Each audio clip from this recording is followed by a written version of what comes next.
Welcome to the Wilderness Podcast, episode 71, your show for casuals done by casuals. I am your host, Dills, and with me, as always, is Deegan. Hey guys, how's it going? New way of starting, I like it. Changing things up, 71 episodes in, I can dig it. Throw some spice in there. Yeah. How's your week going? Or how did it go? Good. Yeah. That's good. Yeah, so real life stuff, I guess. So I did a bunch of shit to my computer. Nice. Reformatted my hard drives, new operating system. So now I'm finally on Windows 10 after all this time. Solid. Yeah, and then I've been helping my one friend with his computer. He's been having some issues, so today I sat down for like an hour or two helping him out with that, and probably have to do that again tomorrow. Yeah, just doing like a lot of little things, just kind of fiddling with my computer, because I talked about it last episode, I think, but I've started streaming now. Oh shit, Deegan RS, up on the prowl. Yeah, I mean, a lot of it is just quality test. I will play a bunch of random games just to kind of see how my computer handles it, because I never realized how much strain it puts on your computer. So like I've overclocked my CPU now, and just changed some quality issues. I'm fiddling around with it, trying to get that. So yeah, I don't know. I've been streaming, fiddling around with stuff, and I guess that loops into like what I did in RS this week, which not too eventful, but kind of eventful. So I did 3 raids, I believe. Nice. 1 solo, 2 duos. And then I did like a couple hours of Vorkath. I tried PKing some people earlier on in the week. Didn't get a kill, didn't get kills. No? Okay. No. It's just the way I she almost goes got a out kill, there. but his team logged in and I just pieced out. They just splashed like 4 telly blocks on me and I just like ran to 30 and tellied out. Yeah, that's the way to do it. Yeah. I think that's it though. I can't really think of what else. I don't know. Doesn't matter. How'd your how'd the raids go? Yeah, so 3 twisted bows? yeah, well, two like twisted bows, an omelet, and a Kodai wand. Okay. So yeah. I got Sounds nothing. about right. I mean, obviously I'm not going to get anything. So for my first duo, I did it with my buddy who I did my first, I think 5 raids with. My first 5 kill counts of duoed with this guy. Okay. Yeah, it's always fun. We had kind of to relearn it because like I talked about it like way back in the day. We spent like months gearing up for raids. We did like 5 in a month, and then like that was it, right? We just stopped raiding. Yeah. I guess we just kind of got burnt out. Maybe I don't know, but we're kind of like, man, we kind of have to start doing raids, and we spent all this time. Like they're fun. We have no reason not to. So we went and did one today, or not today. I guess it was yesterday, the day before. Didn't get anything, obviously. I'm never gonna really get anything. It's always like herbs and stuff, like 140k worth of shit or something every time. Mm-hmm. There are silly deaths and stuff, and just because like we're Canadian and all that, our pings to 99% of the servers are shit. Okay, I was trying to figure out the relation there. Yeah. So I did find a way, through the help of someone who actually was nice enough to watch me do a solo raid, find a way to find my ping to each server.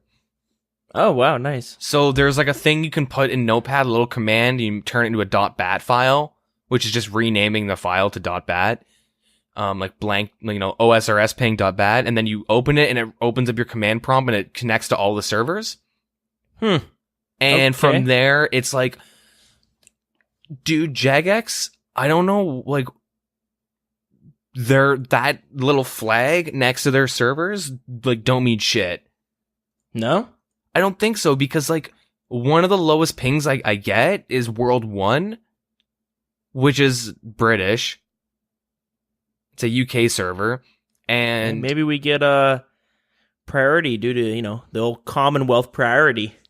Yeah, I don't think that's how a ping works. I don't think that's how internet works.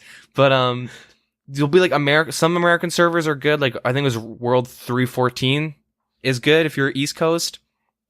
There's some that are like consistently pretty decent, but like there's like American servers that are West Coast. There's some American servers I get 200 ping on. Like it's so inconsistent. And I like sat there and like retried over and over again. But yeah, anyway, so that's kind of neat. I can post that somewhere. I don't know where I'd put it though. I can put it in like Discord or some shit. I don't know. Put it in the podcast channel where we place all of our, or most of the things we talk about on the show. Yeah. At least I try to remember. I'm pretty sure I forget every now and then, but yeah, there's only so much to remember. Do you remember when when we used to have Canadian servers? World 318, baby. Now it's a bounty hunter world. Oh, this is when it was just World 18. Yeah. Oh, good days. But yeah, now it's a friggin' bounty hunter world. God damn it. Man, World 18, the 3 mage trees in Sears Village represent. Yeah, dude. That's where that was my place where I would always kick it after school. Yeah. Kick it with the squad. Hashtag squad fam, you know what I'm saying? I don't know hashtags too well, or common the new lingo these kids are using. The kids these days. So after that, I streamed that, like, I asked him, like, yo, mind if I stream this duo? He's like, yeah, go for it. And then afterwards, I did a solo raid, my first solo raid that I've actually completed. Good stuff. I'll just tell you the rooms because I sat down before I started streaming. I spent like 30 minutes trying to scout, and I kept getting like the same 2 rooms over and over again, which are like Tecton with Vespula, and like, no, you want to skip those. You know what I mean? Those are awful. Anyways, so I eventually just said, you know what, fuck it. Next one I'm going to jump into as long as like Tecton or Vespula aren't guaranteed. And it was like the skeleton mages, and then it was Vanguards, then Vasa and Nistro or whatever. And then it was shamans. Then it was like a possible, I could get shamans, and I also could get Vespula. Okay.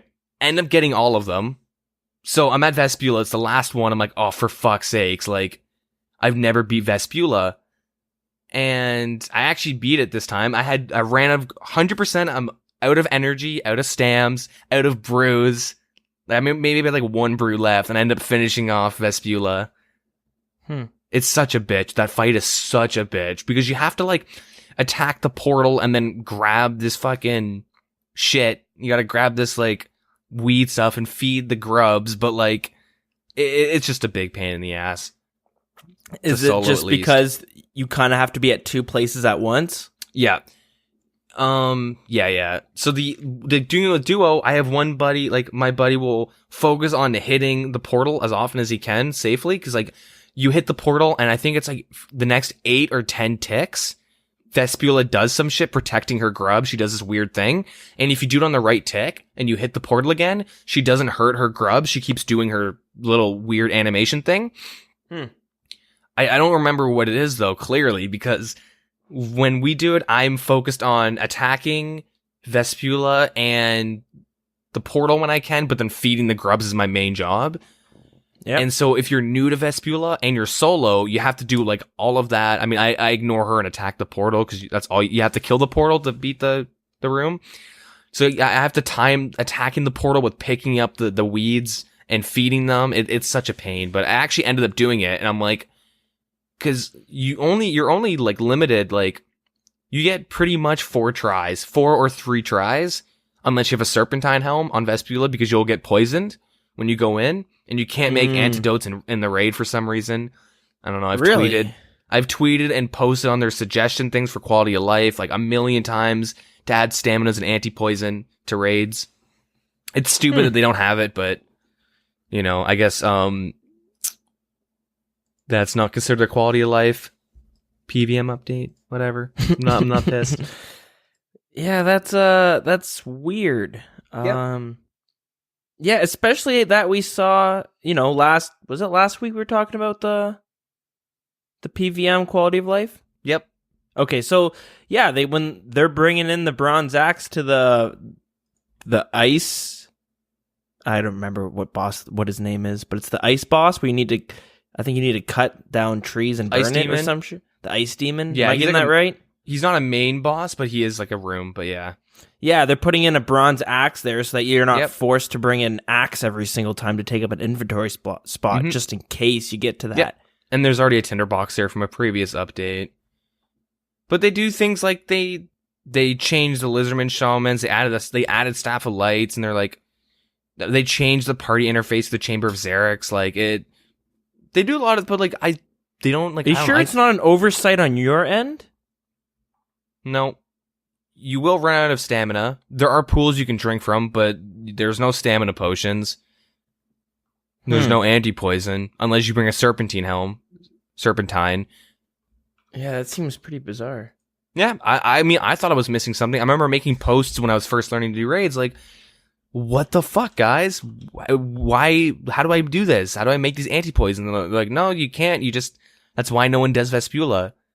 And if you're learning raids, it's such a pain in the ass because every room is hard because you're new to it. And then there's raids like Tecton, you're limited. Like, I don't know. It doesn't matter. Anyways, I'll move on. Yeah, I don't know. Yeah. So, anyways, I end up doing my first solo raid. Okay, so I duo raids at around a little bit over an hour, between an hour and a half per kill count.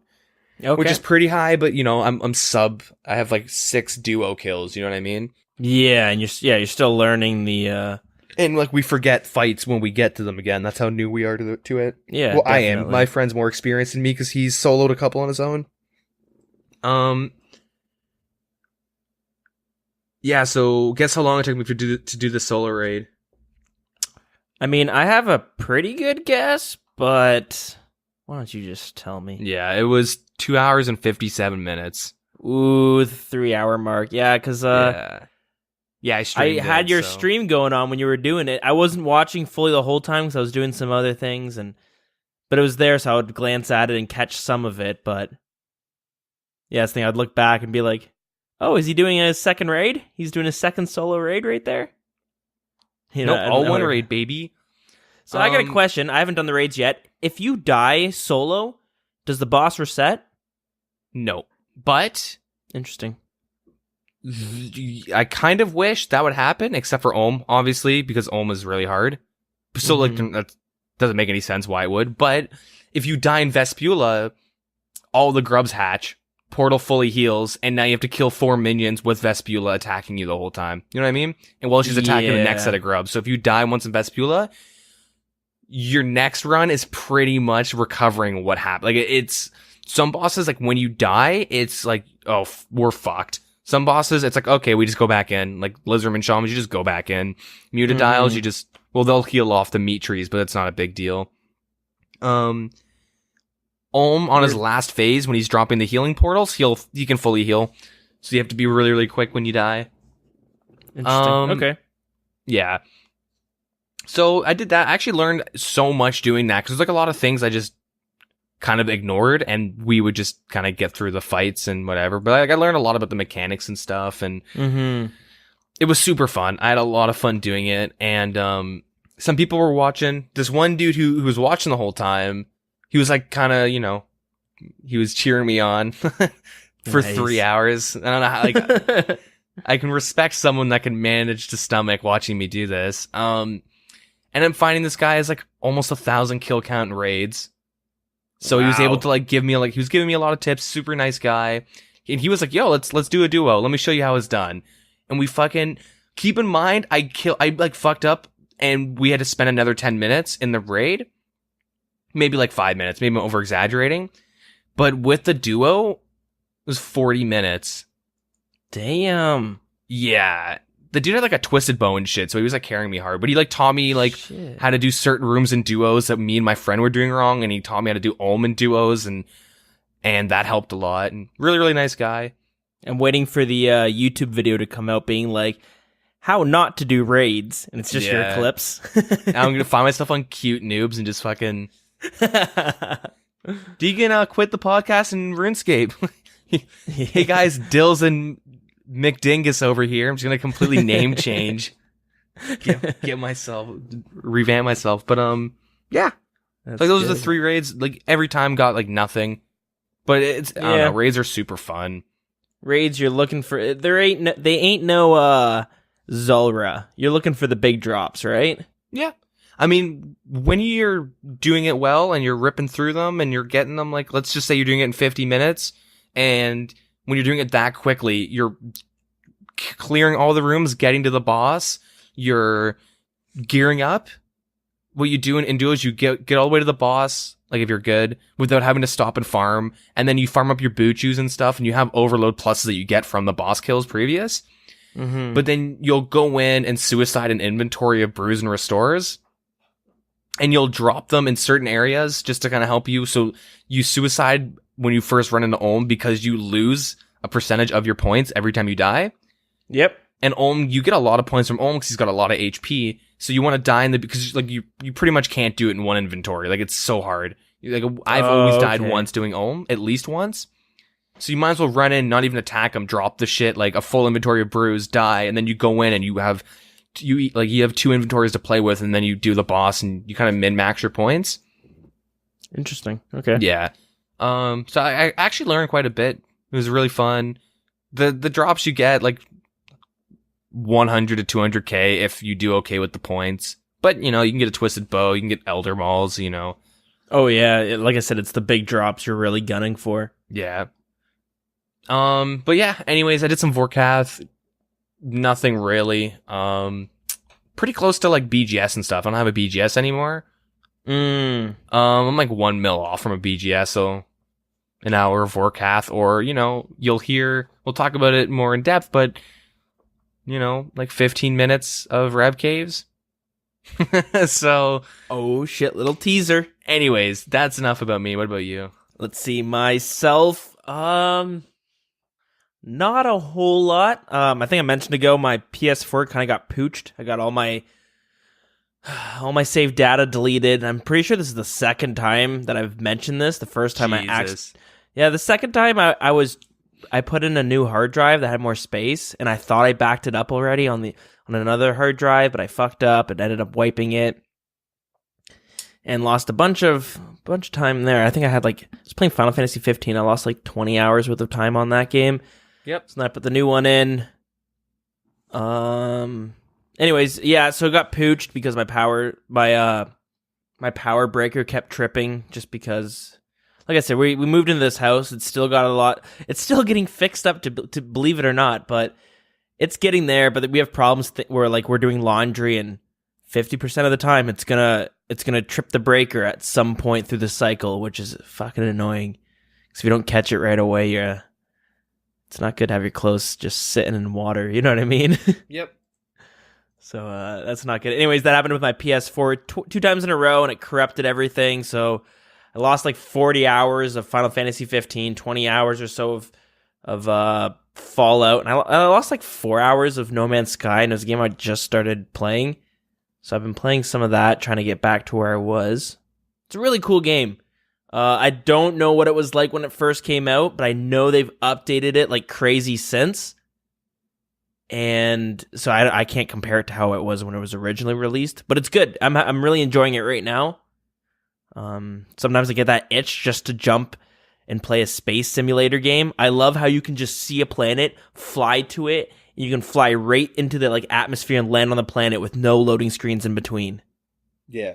It's pretty fucking cool. Yeah, earlier this week, you know, there was that space launch that was live streamed. So I've been really getting that itch. I've been coming home and just jamming it like crazy every night, pretty often. So that was fucking cool. If you haven't seen it, go check out that SpaceX that launch. I posted it in Discord and it was fucking sick. Kind of. Well, it's on topic, but not. Well, anyways. So I have this one friend who he met a bunch of like buddies. He's got like another group of friends at school that he just met, and so like he like when he comes in like Discord and like talks with us, he's always talking about them, or he's like they're in the background, and they were talking about SpaceX launch. And I don't know why, but I was just really in that fucking goofy mood with my other friend who we just like to fuck around. And so we started trying to convince him and his group of friends that the SpaceX launch was fake. It was fake, and yeah. So we were saying that the globalists were faking SpaceX launch because like obviously the Earth is flat. Like we're acting like it's common knowledge. The Earth is flat, and like clearly like, you know, they teach it in our Canadian schools. Yeah. And it got to the point where I'm trying to convince him that Tesla isn't even a real car and that Elon Musk is like a puppet. And that's why Jeff Dunham is always with him, like a ventriloquist. He's like a little ventriloquist dummy. Like, it was really stupid, but his friends were like, they thought we were serious, and they got so upset, and they're getting so annoyed with us, like, telling them the SpaceX launch was fake. And my main argument was, do you know anyone that drives a Tesla? Like, do you know them personally? Have you been in a Tesla? Because I always hear about Teslas, but I don't know anyone personally. So therefore, Teslas are clearly fake. They're created by the globalists. That's why they launched it into space. I mean, like, it was clearly fake. Did you see the YouTube stream? Like, it clearly looked like a movie. Yeah. You know what I mean? Like, I've seen movies. I've seen Interstellar. Like, I know how that shit works. Yeah. Have you seen Cloverfield Paradox? Like, that's all. They're in space. Like, and it's all looks the exact same. Like, clearly it's fake. And I don't know. I just wanted to bring that up. It's just it was just really fun to fuck with them like that. Sometimes I'll do the same. I'll use the same argument about North Korea. I'll be like, have you ever met anyone who's ever been to North Korea? Do you know any North Koreans? That's what I thought. Yeah, it's not even a real country. It's fake. It doesn't actually exist. So yeah, No Man's Sky. Been playing that when I get that space itch because it's fun. Yeah. Hey, look, there's a flat planet. Yeah. It's a disc. What is this? Wow, it's really moving up really fast. Watch out, don't fall off the edge of it. Yeah. Super realistic. Yeah. Besides that, well, I guess you did it. You talked me into buying RimWorld, and I went and bought that game. Yep. And by the way, it's a fucking early access game. God damn it. Is it really? Yeah, it's an early access game. Are you sure? Yeah, it says right on there, but the reason they say it's early access is because they still have a lot of content they want to add to it, and they're not going to charge for it. Sorry, okay, so on the 15th of January, so last month, they said the next update will be 1.1, so it's going to be out of early access, like, within 6 months. Yeah, that's what they always say, and then you never hear from the devs again. That's it. Sick game. Anything that the game's lacking, there's a really well done mod to fill it in. Yeah. So, I'm not going to go too much into it, but if you would have asked me yesterday how the game was, I would have been like, the game fucking is stupid and a waste of money, and I regret buying it because it's super complicated, and I'd spend like hours playing it just to have my people die of starvation, or one person goes crazy and just kills the other one. And that sounds cool, but it's really not that exciting when you're just like, it's just frustrating because you're like, oh, this is the 7th time this has happened. Wait until you decide I'm going to make one giant ass building and have everything in there. Roof collapses, kills someone. Dude sees the person die from a roof collapse, goes crazy. Turns out he's an arsonist, burns everything down. Your roofs can collapse? Yeah. If you don't build your structures properly, roofs can collapse. But like, keep in mind, I was like, I'm going to make a 30 by 30 building, keep everything in it. Yeah. Just outer walls. There was no inner one. Like, the roofs sort of collapsed and killed people, and then some dude lit the whole building on fire because they made out of wood. And everyone died. They're being like, this was supposed to be a paradise. This is supposed to be fun. This game's supposed to be fun. This isn't fun. I'm pissed. I'm going to bed. I know it's 6 p.m. I'm going to bed. But yeah, today I've been having a lot more success with my newest little, I guess, save, or my newest world, my newest settlement. I've been having more success with that one, so I am enjoying it more. But next week I'll probably come back and be like, no, that game's fucking stupid. Yeah, a pack of wild boars just came and killed everyone. A mad squirrel gave someone rabies. Yep. So, yeah, that's been happening, and then right into the exciting stuff, RuneScape. What have I done on RuneScape? I've been playing it a fair bit. I've been playing it pretty frequently. Like, pretty much when I log on, you're on. Yep, that's how it feels. But unfortunately, the mobile beta has ended. Mm-hmm. It ended last Thursday, like right in the morning, which sucked. I had all my Snapdragons ready to be farmed, and nothing there. But I'm trying to do my farming runs consistently because I was aiming for 83 so that I could do spirit trees, and I wanted to put one in my house with my fairy rings. I hit 83. Then I realized you need like 94 or something in order to get both fairy rings and spirit trees, so that kind of fucking sucks. I got one planted in Brimhaven because I do a lot of Slayer. Maybe that'll bring me to Durandal a little bit faster. Who knows? We'll have to see. I hit 97 attack. Nice. So we're getting pretty damn close.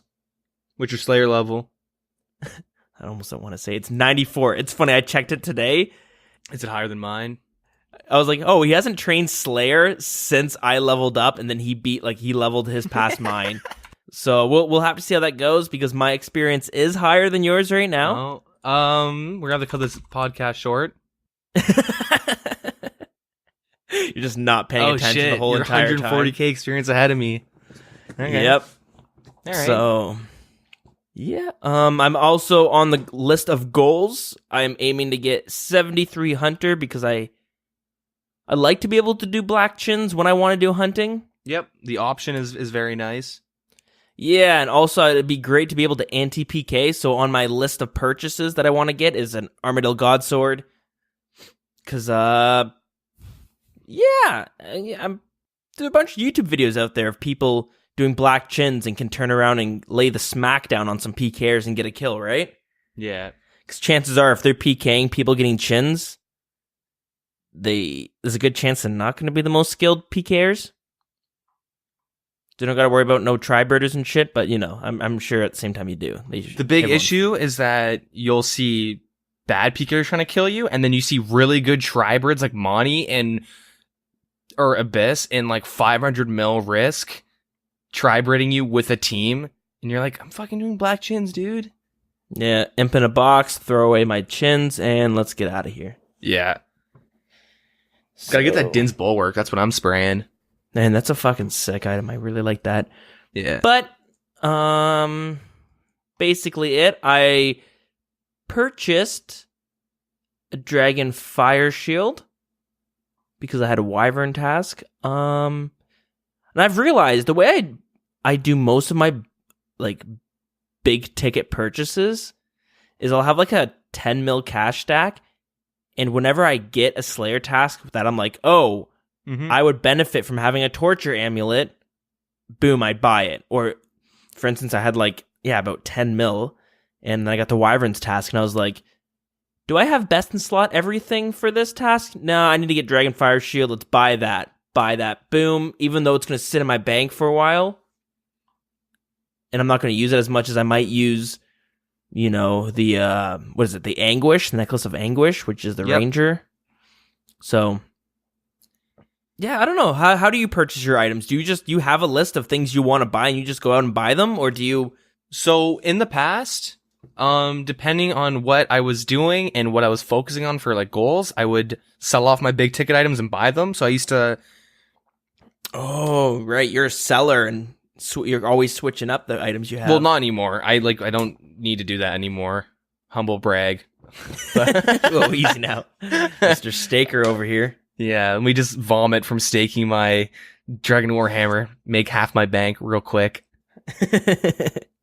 So what I would do, it would be like I'd have Primordials and a Torture and all that good stuff for melee, and like Bandos, Tacits, and a Fighter Torso. I rocked that for ever, from like 75 defense minus the necklace actually and the boots. Got those later on, but like, yeah, I rocked that for a long time, and then started doing raids, and I'm like, you benefit more, with the Pegasian. So I went and sold the boots, bought the Pegasians.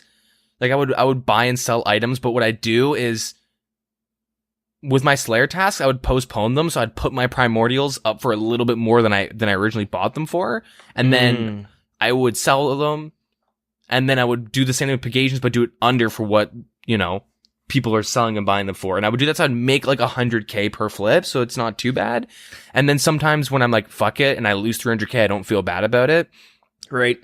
But then the Dragon Fire Shield, I just call the DFS special, because I would buy it and sell it just for Dragon tasks. I would lose money. I fuck it, I lose 300k on like that task from buying and selling it on the shield. But I don't care. You know what I mean? Because that item specifically, you don't use it enough, and the price is so volatile. Look at the yearly graph. Let me pull this up.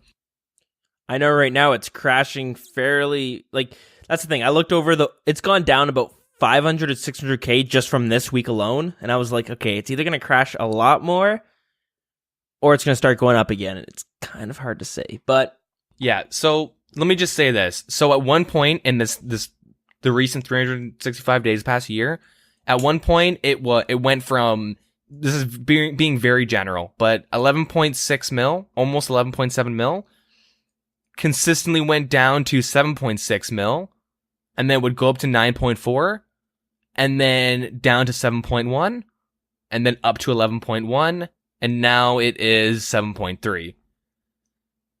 It's super volatile, right? And there's a lot of it's actually dips in 6.9. 76.9, yeah, or 73. Wait, what? Sorry? I bought mine today for like 6.9 mil. Yeah, and yesterday it was 7.3 mil. Yeah, so she's jumping around. So in the span of December 27th to now, it went from 11.1 to 6.9. Mm-hmm. And that's all because of the friggin' Dragonfire potions and Vorkath and stuff. Yeah, but fair enough. It's that price, that thing is specifically so volatile that I don't care if I make or lose money. I just want it. I want to use it and get it out of my inventory. Yeah, just to get it out of my bank, get it away from me. I don't even buy it for KBD tasks. I don't buy it anymore because I'm ranging all the time. Because I have max melee, so when I'm doing Slayer, I'm gonna like prefer to do the range method of whatever Slayer. But yeah, generally I would flip items that like, that I'm going to be using for like a longer term and whatever. And in between the tasks, I would go do random shit. Like, what'd you do this week? Oh, nothing. Half the reason why is I'm just trying to flip my items to like start Slayer again. Or I would cut for a week just because I don't really want to play, but I want to AFK something. And in the process, I'm flipping all my Slayer items. Mm-hmm. And then eventually you're like, what do I can get both necklaces. Fuck it. Why not? I'm down.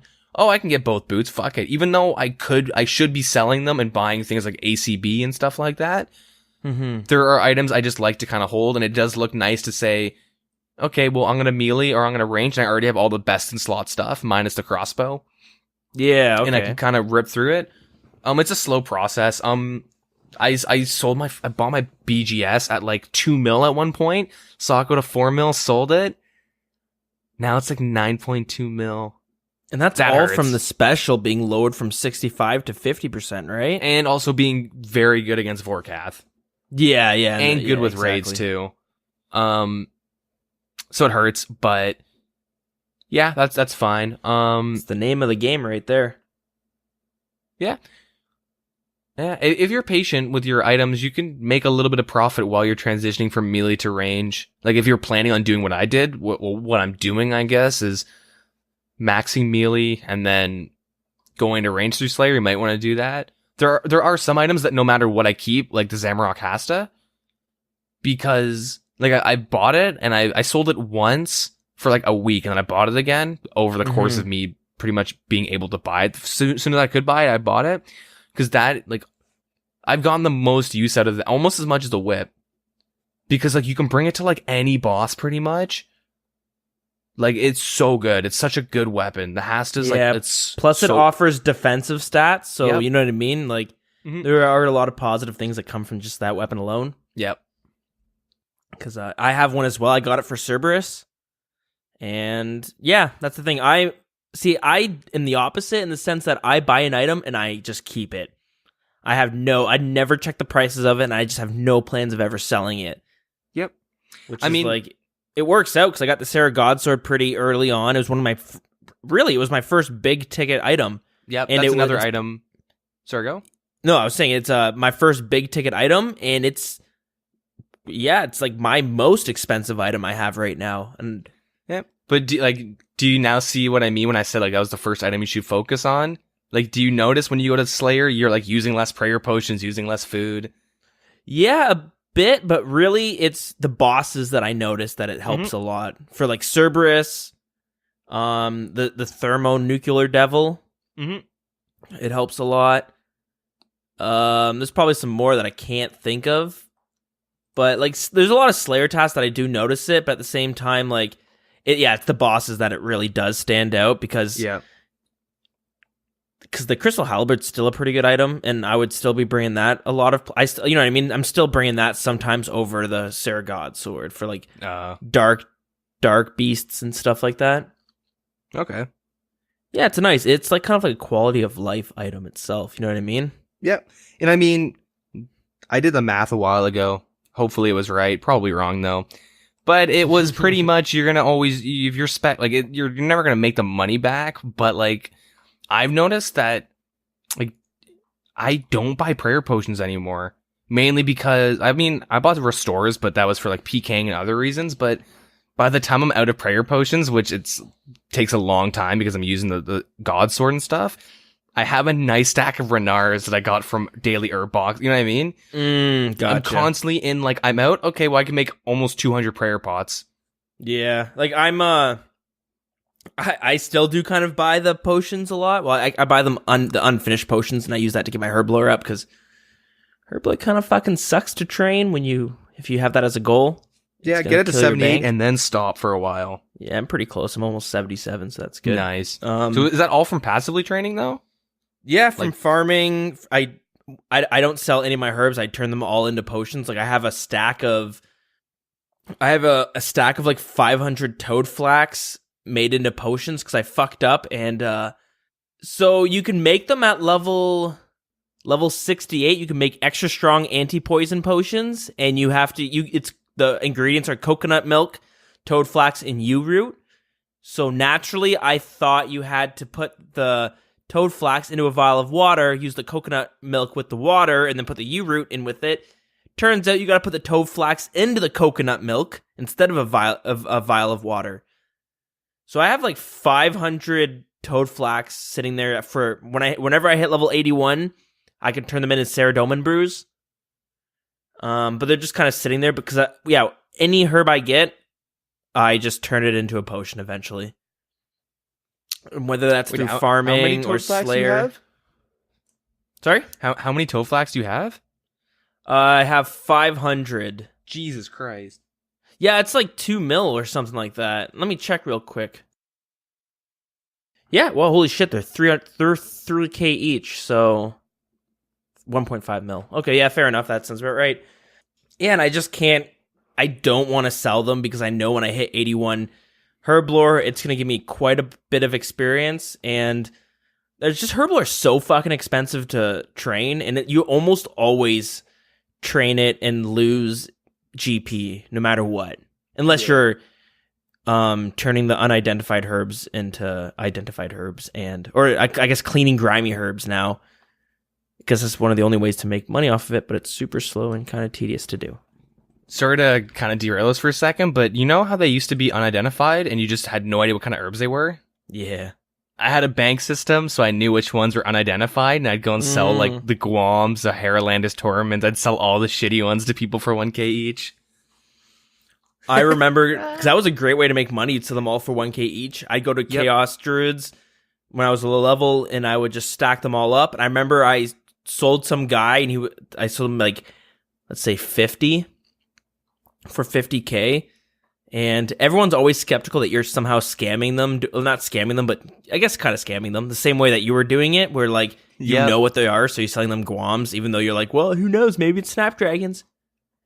But I did it, and there's fucking like 10 Ranar herbs there, and the dude's like, oh my god, man, I gotta give you some extra money for this. And I was like, I guess that's just the way of the game. I knew what I was getting myself into. And I just like, yeah, don't worry about it. Yeah. It's just the way she goes, but good times. That was a great moneymaker for such a long time. Yep. On both the classic 10 years ago, that was the best way to make money, and fucking the first year of RuneScape. Old school RuneScape. It gets really confusing when you're trying to talk about RuneScape back in the day versus old school RuneScape, because it's... Yeah. Anyways... Yeah, I'm just on that Slayer grind. Nothing too exciting there. I just need to sit down and get 99, so I don't have to like stay above you in Slayer experience. Let me just get to 90. Then it's gonna be the 200 mil grind. There was a time I had a friend. I had like a mil Slayer experience on him, and now he's 600k from 98 or 99. Sorry.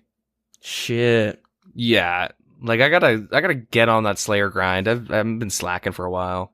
It's all that rimworlding. Yeah. Yeah, is there anything else that we're missing? Nope, that's all. I think it's fair that we move right on to the news. Alrighty, so I guess we'll talk about the polls first, and then we'll go to the actual update. Do you want to do it like that? Sounds good. All right. So we'll just try and rip through these because it's skilling and no one cares about skilling. You know how it is. Yeah, so we'll just move straight into the first poll. Should the spirit tree menu be changed so that the destination of the spirit tree numbers are always the same regardless of which tree you're currently using? Yeah, so right now, if you're at the GE, it'll be like the first option will be Gnome Stronghold. But then if you're at Tree Gnome Village, the Gnome Stronghold will be like option 2. It kind of changes around like that. But hey, look at an actual quality of life. Yep, change. Actual quality of life. I can dig it. And skilling, nonetheless. Yeah. Who knew? Yep. Should it be possible to click on the icon of bars whilst in the blast furnace, the bar stock interface, to withdraw all? Right now you have to right click and all that. If you left click, you'd take one out. Yeah. This is a huge buff to blast furnace. This isn't quality. Well, it is quality of life. I mean, I guess technically these are all quality of life, but it will make it better experience per hour for the average person.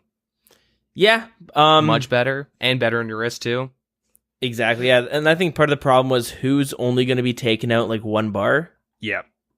So you're almost always taking out all 5 bars. Yeah. I can't even think of a scenario unless you're using it as a bank. Do Ultimate Iron Men use the blast furnace as a bank? No. There's no way. For their ores? They store some ores in there for later? You can only store like 200, right? Yeah, it's not. Yeah, so yeah, I don't know. Maybe that's their idea, is like, who the fuck is ever going to use this for something? Yeah. Should have made this disclaimer at the beginning, though, but these aren't just quality of life. They have since changed the name to a more fitting name, I guess. It's like low effort updates. Yeah. Yep. See, I'm like, I understand that it is a big buff to Blast Furnace, but if you're not efficient at RuneScape and you really are trying when you're focusing, like, I'm not the most efficient player, but when I'm trying to be efficient, I get really stressed out when I can't easily be efficient. Mm-hmm. And Blast Furnace was so stressful for me, especially because you have to right click. Yeah. There's a lot of, you have to remember when you're doing like mithril bars, okay, it's 2 with the 2 coal, and then 1, you have to like keep track of where you are in like the little loop of depositing, and this was just another thing to kind of annoy you. So I do think it's really nice. I'm kind of down for this. Yeah, but it's good because there's a lot of things in this game that make it tough for, I guess, like an actual casual player, like somebody who can't play every day, and when they can play, they only play for like an hour or so. Yeah. So you don't want it to be a frustrating hour, because that's how people quit, right?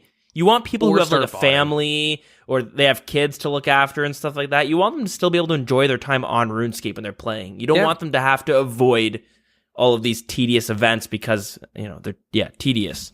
And like, okay, if there's like a little button I could press to see how many people started Blast Furnace and said fuck it and went and bought a bot to do it for them, like, probably like stupidly high, because like bots don't give a fuck if they have to right click, but like humans do. Like, it's like, there's a lot of people that bought Blast Furnace. You go there, like, it's bad. That's a pretty interesting point, that there's probably a lot of people who, the reason they're botting is because how tedious the actual activity in RuneScape is, or how time consuming and they just don't have that time. Let's go back to like what you're saying, like a family man who, like, I have an hour and they're doing Blast Furnace, like, fuck, I gotta do 8 hours of this or 18 hours of this, depending on where they are in their grind. And like, fuck, that's gonna take me half a month and I'm not gonna enjoy any of it. It could take you way more than a month. But like, you know what I mean? Like, let's say you have like an hour a day, maybe 2 hours on the weekend, you know what I mean? And you have like a goal of like getting 87 or 82, whatever, between 82 and 87 smithing for like your diaries, for like Lumberge elites. So like, this person's been playing for a while and it's like, okay, suck it up. Or it's like, they're probably just not going to do it. Or, they could say fuck it and just start botting. And I'm not saying this is make or break, but this is like, having to right click definitely does make it more annoying. Yeah. Obviously, you're not going to bot this because you have to right click an interface, but there are so many little annoying things in Blast Furnace that like taking away one of them is pretty acceptable, I think. Yeah, exactly. I mean, they have, you used to have to micromanage the furnace itself and they took it out, and now it's a money sink. God, I remember that. Yeah, now it's a money sink, so I don't know. Yeah. I like this. But yeah, let's move on to the next Blast Furnace related thing is if the Blast Furnace stock interface is changed to allow clicking on the icon of the bar to withdraw all, should the current text of all be replaced with take one? So it's just swapping the all and the one. I mean, I think if they do the first one, they should do this one as well. Yeah, because there probably is like one or two people out there. Maybe there's an Ultimate Iron Man who's using this as a bank, and he's like, there are some instances where you might only want to take one. Mm-hmm. Yep. Should the names of the fishing spot be changed so they are more relevant to the method of fishing? So net fishing spot would become big net fishing spot or small net fishing spot.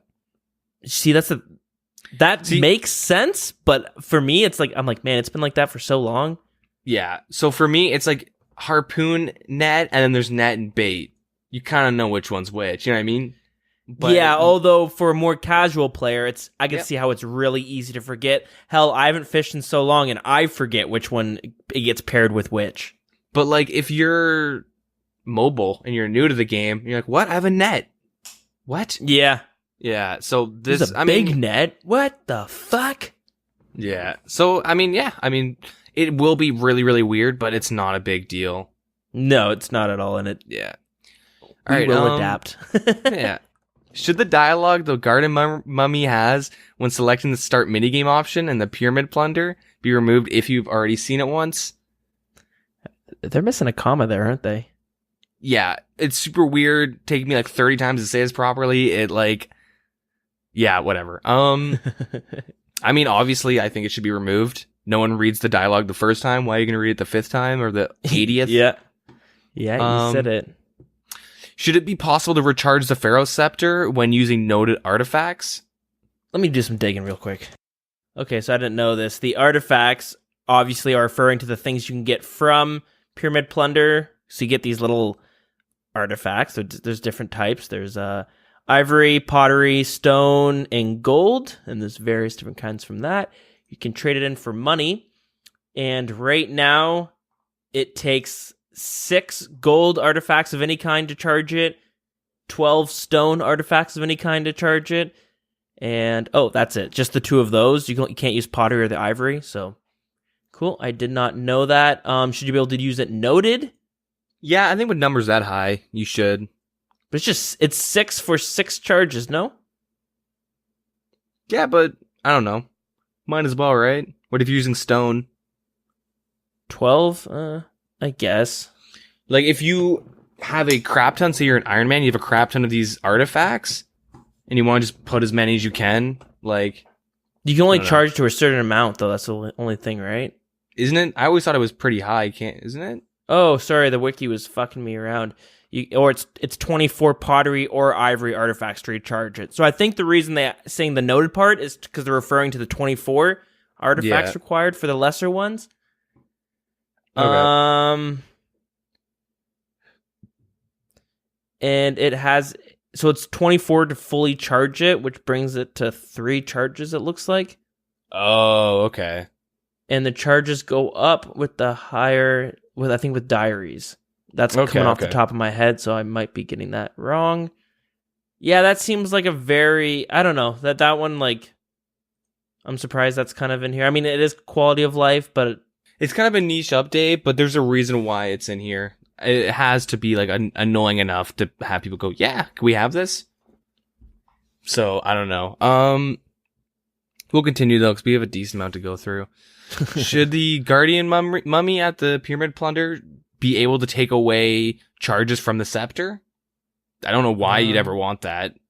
The only thing I can think of, because I was talking to someone in our CC, because he's making his altar for the player-owned house, you need the Pharaoh Scepter for your desert, for the Ancient Magics spellbook in that altar, and he was asking if you needed it uncharged or not. and I wasn't too sure, but maybe this is what it's referring to. Maybe you do need it uncharged. Okay.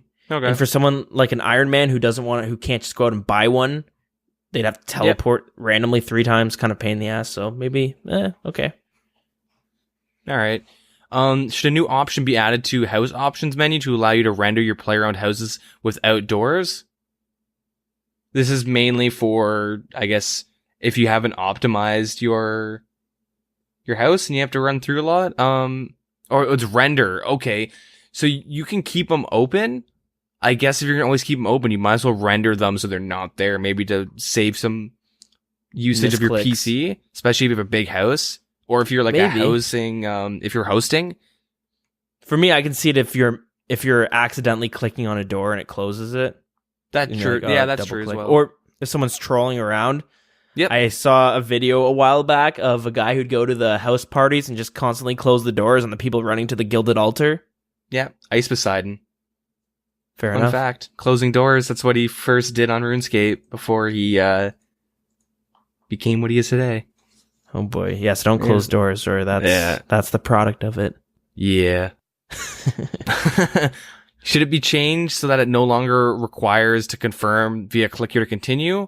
The final dialogue of a servant displaying when you're taking something from the bank or whatever. When you're like interacting with like banking and all that, I think so. It was super annoying having to hit that last space bar because like you assume that like he would just do it once you click off. Yeah, fair enough. So yeah, I do think that's pretty nice. Should it be possible to empty the coal bag into your remaining inventory spaces by left clicking whilst holding down the shift key? Oh, fuck yeah. Yep, make it consistent with the rune pouch. Yeah, I think any bags like that, you should be able to shift click and then like... Okay, yeah, so that brings into... There's also a question for the herb sack and the gem bag with the exact same thing. So they should do that definitely for all of them. Make it consistent. Yeah, the coal bag, by the way, is again right in line for that blast furnace quality of life. And so that's another annoyance. You got to right click it and click the drop. If you could just shift click, oh fuck, that'd be beautiful. Yeah. Should the icons of unenchanted gold jewelry be slightly altered to differ from their enchanted versions, like how silver works? For some reason, I thought that it was pulled like that already, but maybe I'm just I think there's a client that does that automatically for you. I'm not too sure, but yeah, they should do that. That'd be pretty nice. Should it be possible to store plant cures at the Tool Leprechaun? Yeah, that's perfect. I mean, that's a quality of life right there. Yeah, it's weird that it didn't beforehand, even though by the time I get to my farm runs, they're usually dead already. So yeah. Should a left click collect option be added to the compost bin that contains compost ready to be collected rather than using a bucket? The speed of using buckets on the bin manually would not be affected. Fair enough. Sure. I mean, I really don't think this is necessary. I don't think it's that necessary either. It's kind of, to me, like the noted artifacts one. But yeah. The main thing I'm worried about is I don't want everything to have a left click option. That's my only worry. You don't want to click on an angle and have like a giant menu of 30 different options you can click to? That, but also, as of right now, you left click to open the compost, and you know what I mean? You know when it's not ready because you can't do that. Yeah. And like, for me, it's like, I don't know, you gotta like, I'm used to just opening it up. Maybe it's just a weird thing I have. You like, oh, I can open it. You open it, use your buckets on it. It's weirdly like open it, and then I don't know. It's just super weird. Just I don't know. It's funny. I was thinking about that earlier this week about some of this. That I'm like, it's unnecessary, and to me, I think it's just I don't want everything to have its own left click option. Mm-hmm. You know what I mean? It's just weird. I can see it being quality of life, but like it's just like I like how the left click is to open and close it when it's ready to, when you're ready to start composting, when you're ready to start taking out, to have pretty much always a left click on it, besides when it's decomposing the trash in there. It's a fucking slippery slope, I tell you. Next thing you know, every single water source is going to have a left click option. This brings us to our next question. Should every single water... No, I'm kidding. I was going to say, that would be getting a little bit ridiculous. I mean, this is probably going to pass. I just don't want them to have left click, like, I don't know, everything. Yeah. Anyways. Yeah, I feel you there. It's nitpicking, but I know exactly what you mean. Yeah. When clicking on a furnace, should it try to choose an interface to open based on which you're carrying? So if you have only gold or silver, should it automatically open to either of those menus? What happens if you have both? Probably just which one would you like to smelt, and it has all the bars at the bottom. Yeah. Okay. Yeah, that's what I'm assuming. Sure. Yeah, I don't care. That's a skip question for me. Yeah. Should it be changed so that traveling to and from the fossil island via the dig site barge requires less NPC interaction after completing the Bon Voyage quest? You have to talk to 3 to get to the other side.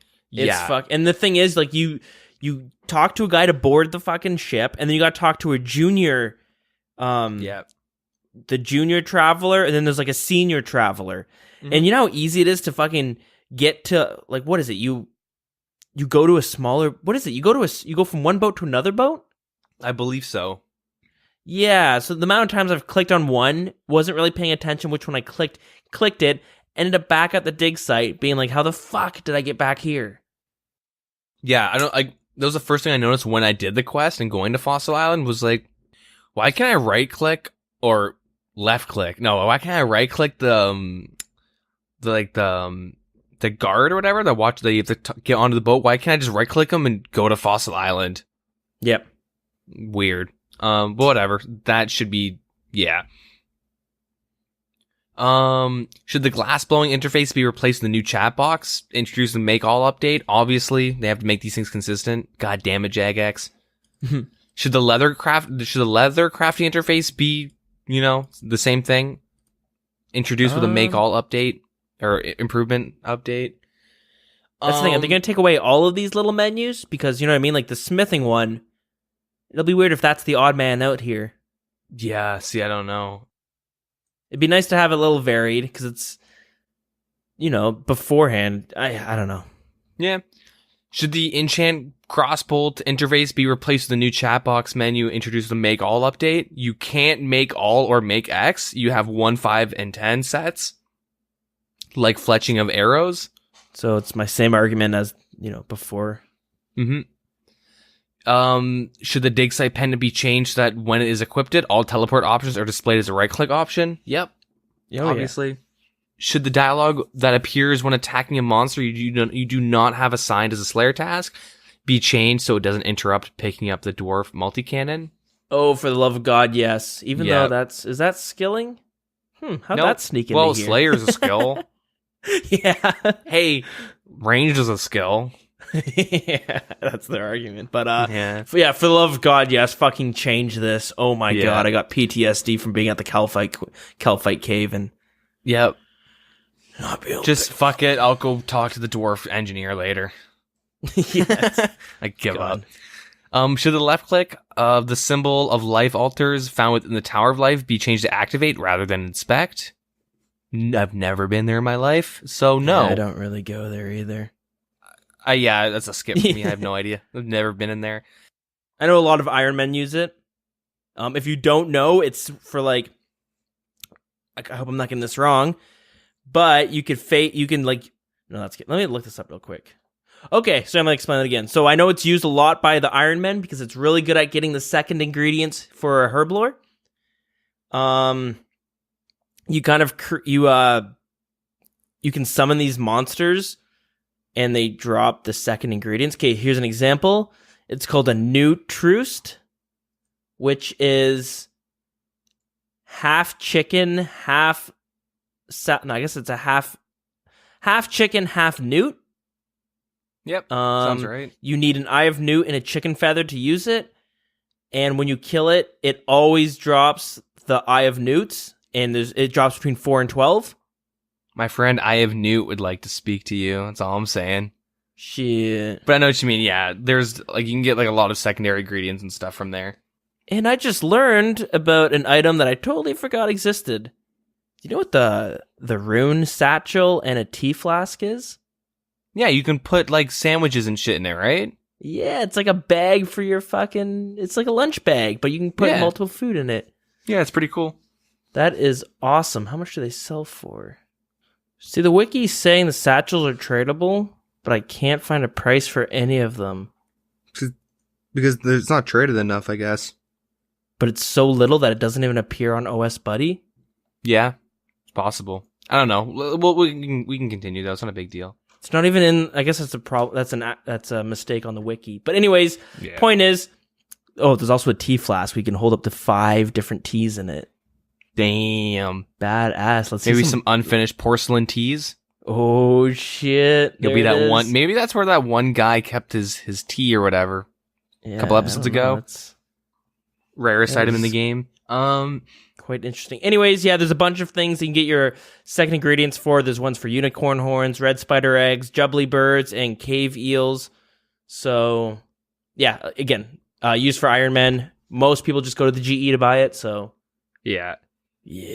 Or NMZ points. But... yeah. The next one ties into that. Should the items that you use when you're activating on the altars in Tower of Life, should they be taken directly from your inventory, like automatically? Of course, yeah. Should the amount of normal, super, and ultra compost of the tool leprechauns be increased to hold 1,000 each? I'm gonna say yes,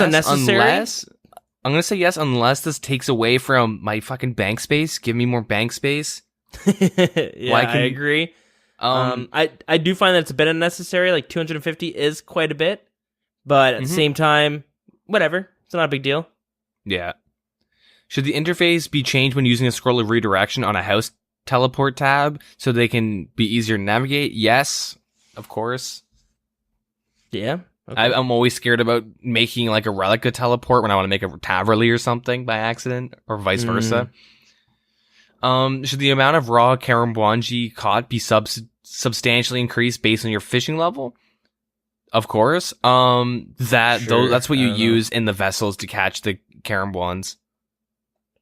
Yeah, I mean, I don't know. Is that going to bring down the price of Karabrams? Probably, but... the thing is, most people buy them because it's faster to just buy them from the stores and hop. Oh, I get what you're saying. Yeah. Should it be possible to disable the warning message, the upgrade fertile soil spell displays when using it without volcanic ash in inventory? Yep. Sure. Should the keyboard shortcuts be added to the mushroom transportation network of the fossil island? Obviously, I don't know why this is a question. They should just do it. Yeah. They just gotta give it if it fails, it's like they're gonna be like, well, you know what I mean? Like a lot of this thing, they don't plan on it failing. Yeah, I think it's fluff. Just they want to even out the PvM to the PvM to the skilling quality. There's like a bazillion PvM that all pass, 3 for the PvP that 2 of them fail, 1 of them passes, and then like 34 which are pretty much like, I mean, yeah, they want to keep it more consistent. So I guess there's a lot of fluffy things like this, but yeah.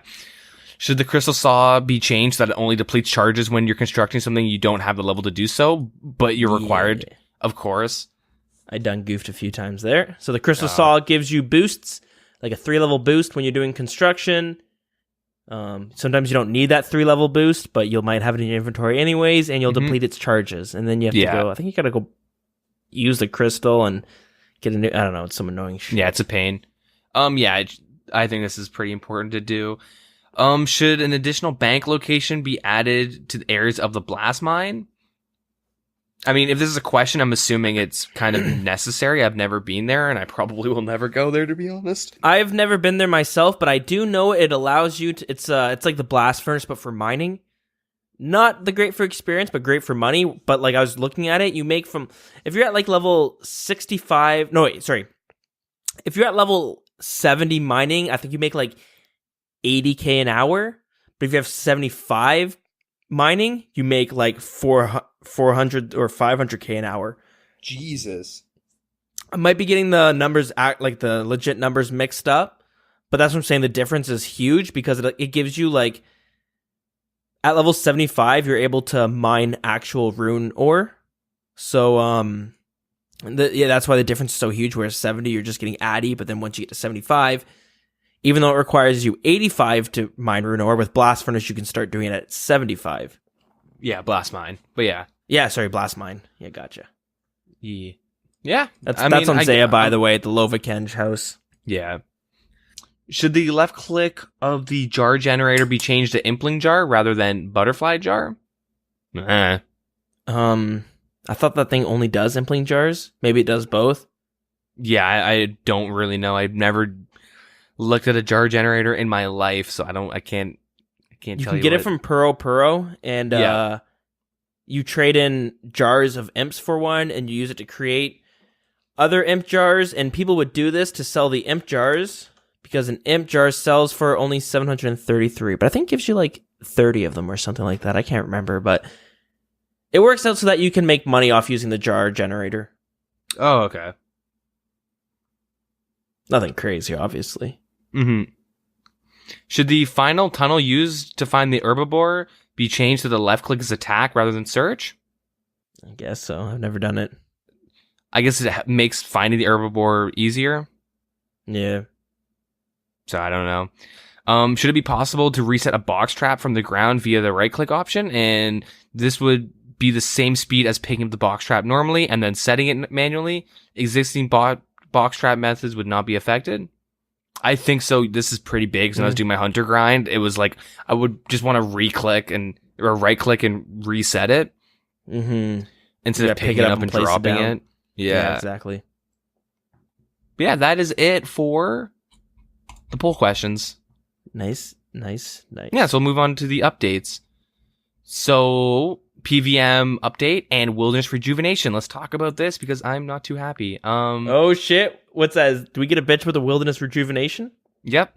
So for the first part, we will talk about. So they did the graphical overhaul for the Mage Arena 2. So wow, look at this! I never thought we would be kind of. Well, I'm assuming we're going to kind of praise this part of the Wilderness Rejuvenation because this is fantastic. It's fucking sick. It's not filler, but it's not placeholder. European flag demons. I don't know, little white dots on a blue thing. Anyways, gotcha. Okay. Yeah, so the Zamrock one is Porazdir. Porazdir. I don't fucking know. They came up with their own unique names. Yeah. Wow, look at them.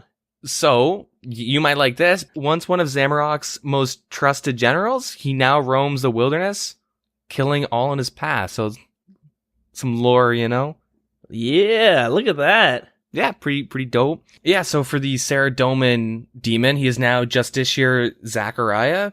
He's one of the last remaining Justiciars of Saradomin, and he relentlessly pursues Porazdir on behalf of his god. That's badass. And he's not even a demon anymore. It would be cool if you saw the two of them. You're not going to see this, but it'd be cool to see them fighting each other. How sick would that be? Because he's hunting him. And then the Guthix guy, Derwin the Ent, going like, "Stop! No, let's not fight." Fucking Derwin. Yeah, Derwin the Ent, an ancient servant of Guthix. He's devoted himself to maintaining balance across the wilderness. Like all these models look sick. Obviously, I've mentioned it before. I think the Guthix one's the coolest, but that's just a personal preference. If you haven't got your the new Mage Arena cape, you're lucky because you get to kind of witness these new animations, the new models.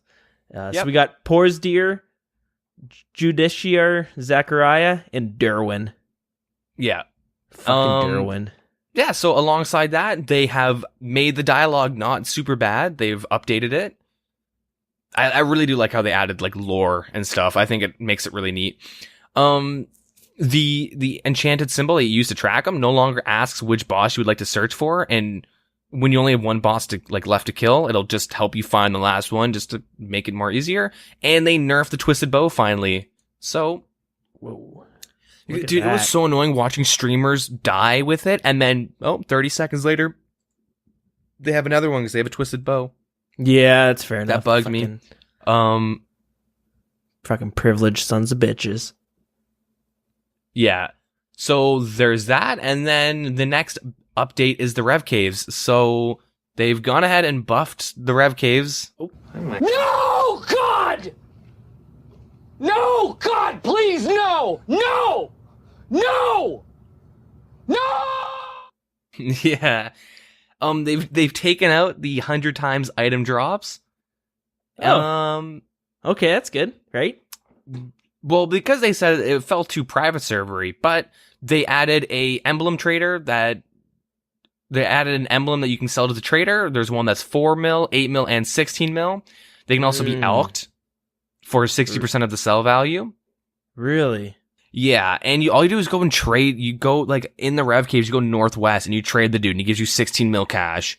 He's just sitting there. So fucking stupid. It's so stupid. The See, risk I is don't know why they PKers don't can get kill you. creative with it. Now, I don't mean to. I don't want to go on a huge tangent about the wilderness rejuvenation, because Lord knows we've done that enough. Actually, I kind of do. I kind of miss those days. But anyways, Yeah. why couldn't they have got creative with it? Put like a fucking altar that takes you like 20 seconds to fucking, you know what I mean? Like you have to do like channel, like do some channeling animation where you have to like fucking sacrifice the totem for the money. You have to And say this gives Rod you- is right 3 times in a mirror. Mod Jed. It was a Mod Jed joke. Never Okay, I mind. was like sitting there, what's Rod? Rot. Oh. Anyways, go on. Yeah, anyways, I'm surprised they don't get creative with it. They just make it like as less creative as possible. Yeah, you just trade it to the guy that takes the other emblems. But he's in Edgeville, but he's also here at the same time. I know it's like nitpicking that stuff, but you know what I mean? Like you could get creative instead of copying and pasting that guy. Yeah, here's my issue is they like to reiterate they are open to replacing statuettes in the future. So it's pretty much like, yeah, we know this is shit and this is stupid. It's bringing in dumb money into the game because it's now 5 mil an hour in max gear. You know, hey, maybe you should have voted yes on uniques. They say they're going to replace them if unique rewards can be agreed upon. And it's like, You it's have such to a di- think it's of a good dick uniques move. first. It's a dick fucking move. How about this? I'm open to the idea, and the more I think about this, the more I think it's a good idea. Add PvP armor that is untradeable. Untradeable, and it doesn't work on PvM monsters. But also fucking don't make it so it's like 10 times stronger than the next best in slot item. Make it Barrows level. Make it maybe a little bit better than Barrows, like a teensy bit better. Or make even it in between. as strong as Bandos. Or like make it Bandos and Barrows put together. Make it as defensively as strong as Barrows, but as offensively as strong as Bandos. Boom. It's the new best in slot, but it's not fucking anything crazy where they had it, which was like 2 times as stronger as both of them. Which, I don't know, fuck. How about this? Why don't they just make it in between Barrows and Bandos and make it non-degradable or something? The problem is you also want it to be pretty good. So I'm just saying, like, I feel like if you tuned it offensively, because they want to have offensive stats and defensive stats apparently, but you can make it as defensively as Torags and as offensively as Bandos, it would be the new best in slot, but it wouldn't like you wouldn't see anything crazy out in the wilderness where people are like fucking hitting 86s with the fucking It's just- AGS now. It's just like make it untradeable, because if you want the Rev Caves to be somewhere where PKers want to fight other PKers and shit, like don't make it a hunting ground for fucking little level 60 noobs that are like, one iteming and they get nothing. Well, I guess now they're actually getting loot from them. Make it a place where PvPers need to get shit and other PvPers go there to kill them or whatever. Like take PvMers and skillers out of the equation and like make PKers want to fight there. Make it like the new level 20 Black Knight's Fortress. Make it the new area of that where, you used to go there and do multi-fights way back in the day.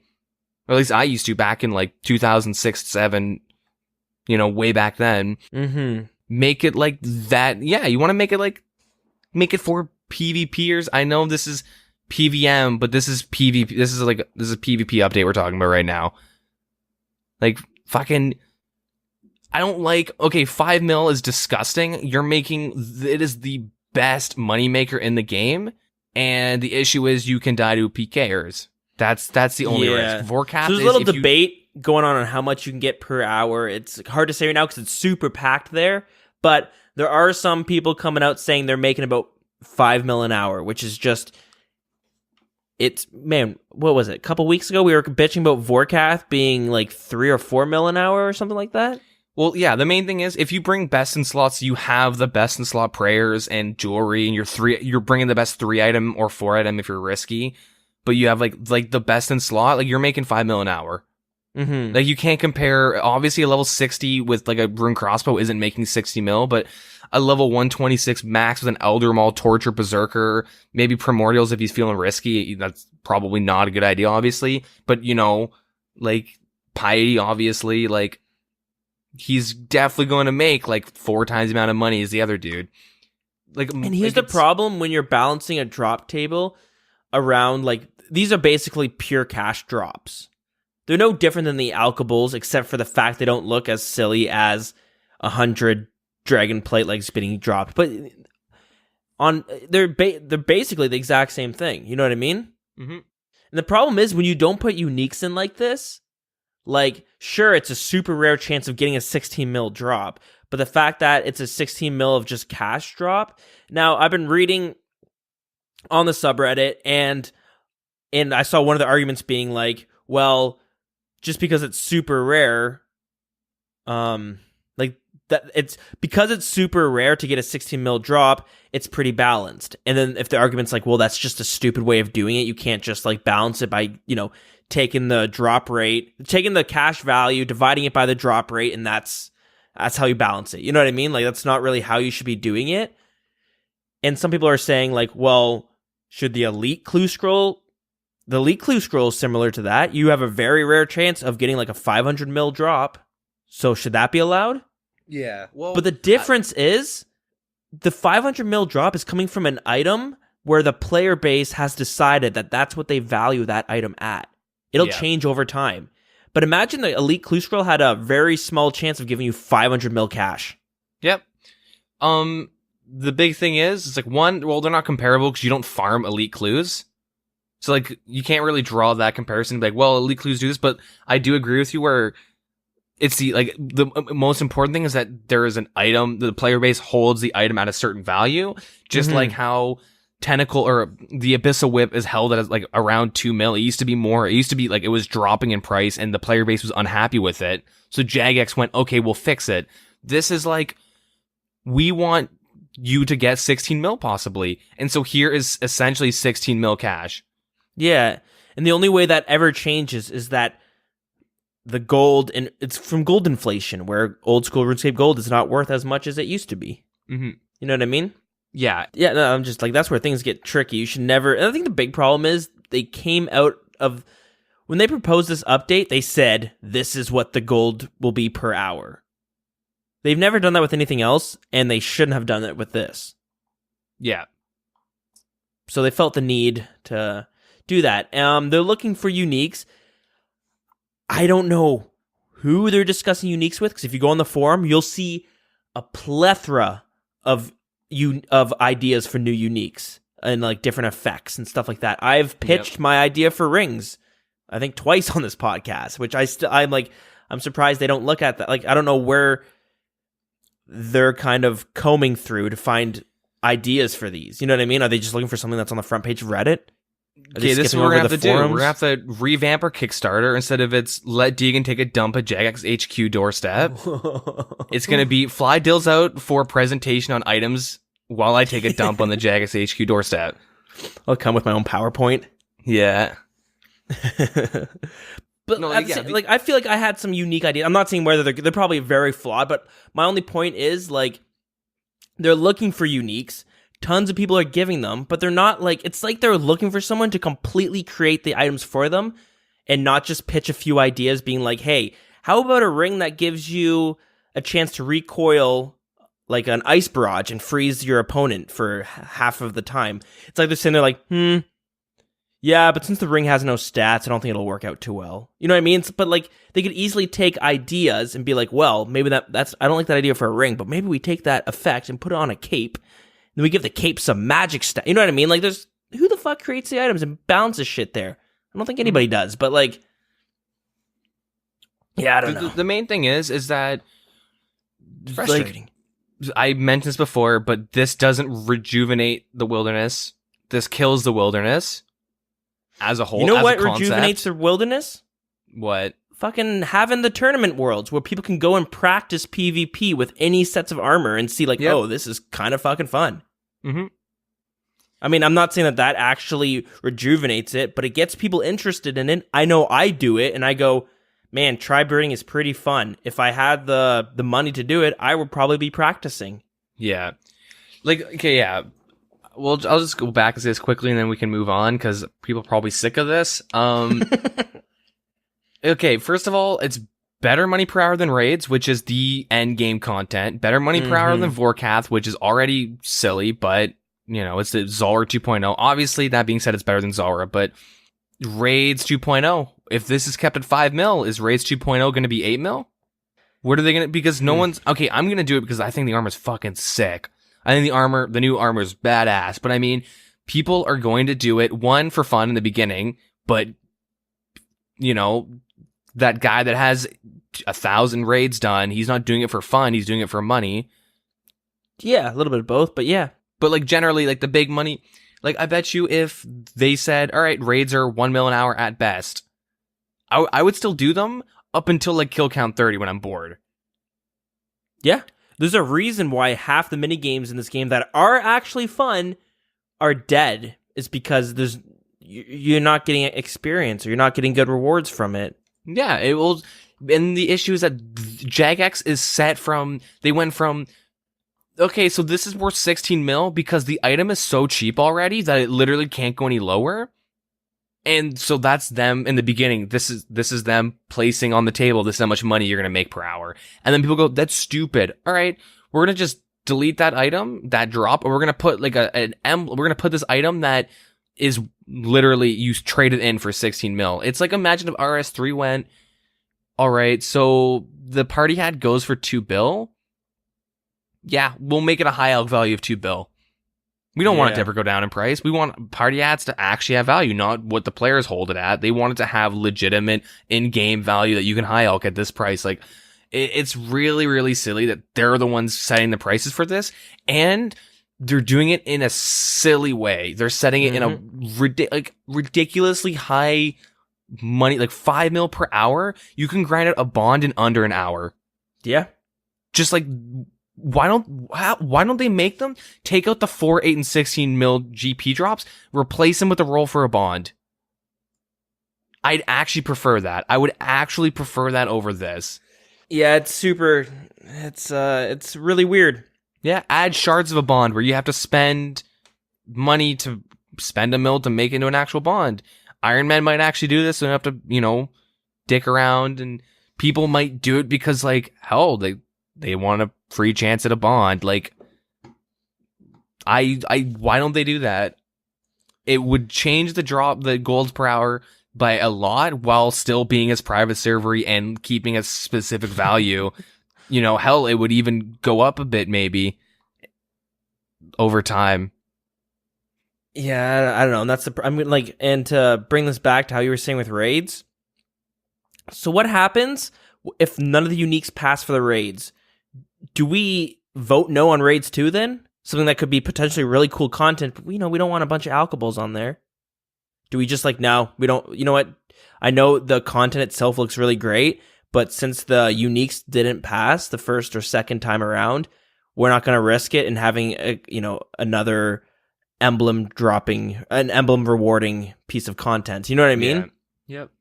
So that's my problem too. It makes players, it kind of makes me think that well, shit, I really hope they pull uniques first before they pull the actual content, because if the uniques don't pass, do we just vote no on the content that, even though we really would want to see it come in, should we risk it and have it, kind of be, you know what I mean? Like super half-assed done? Mm-hmm. So, I don't know, that's the thing that I don't know, it's kind of, it's a shame.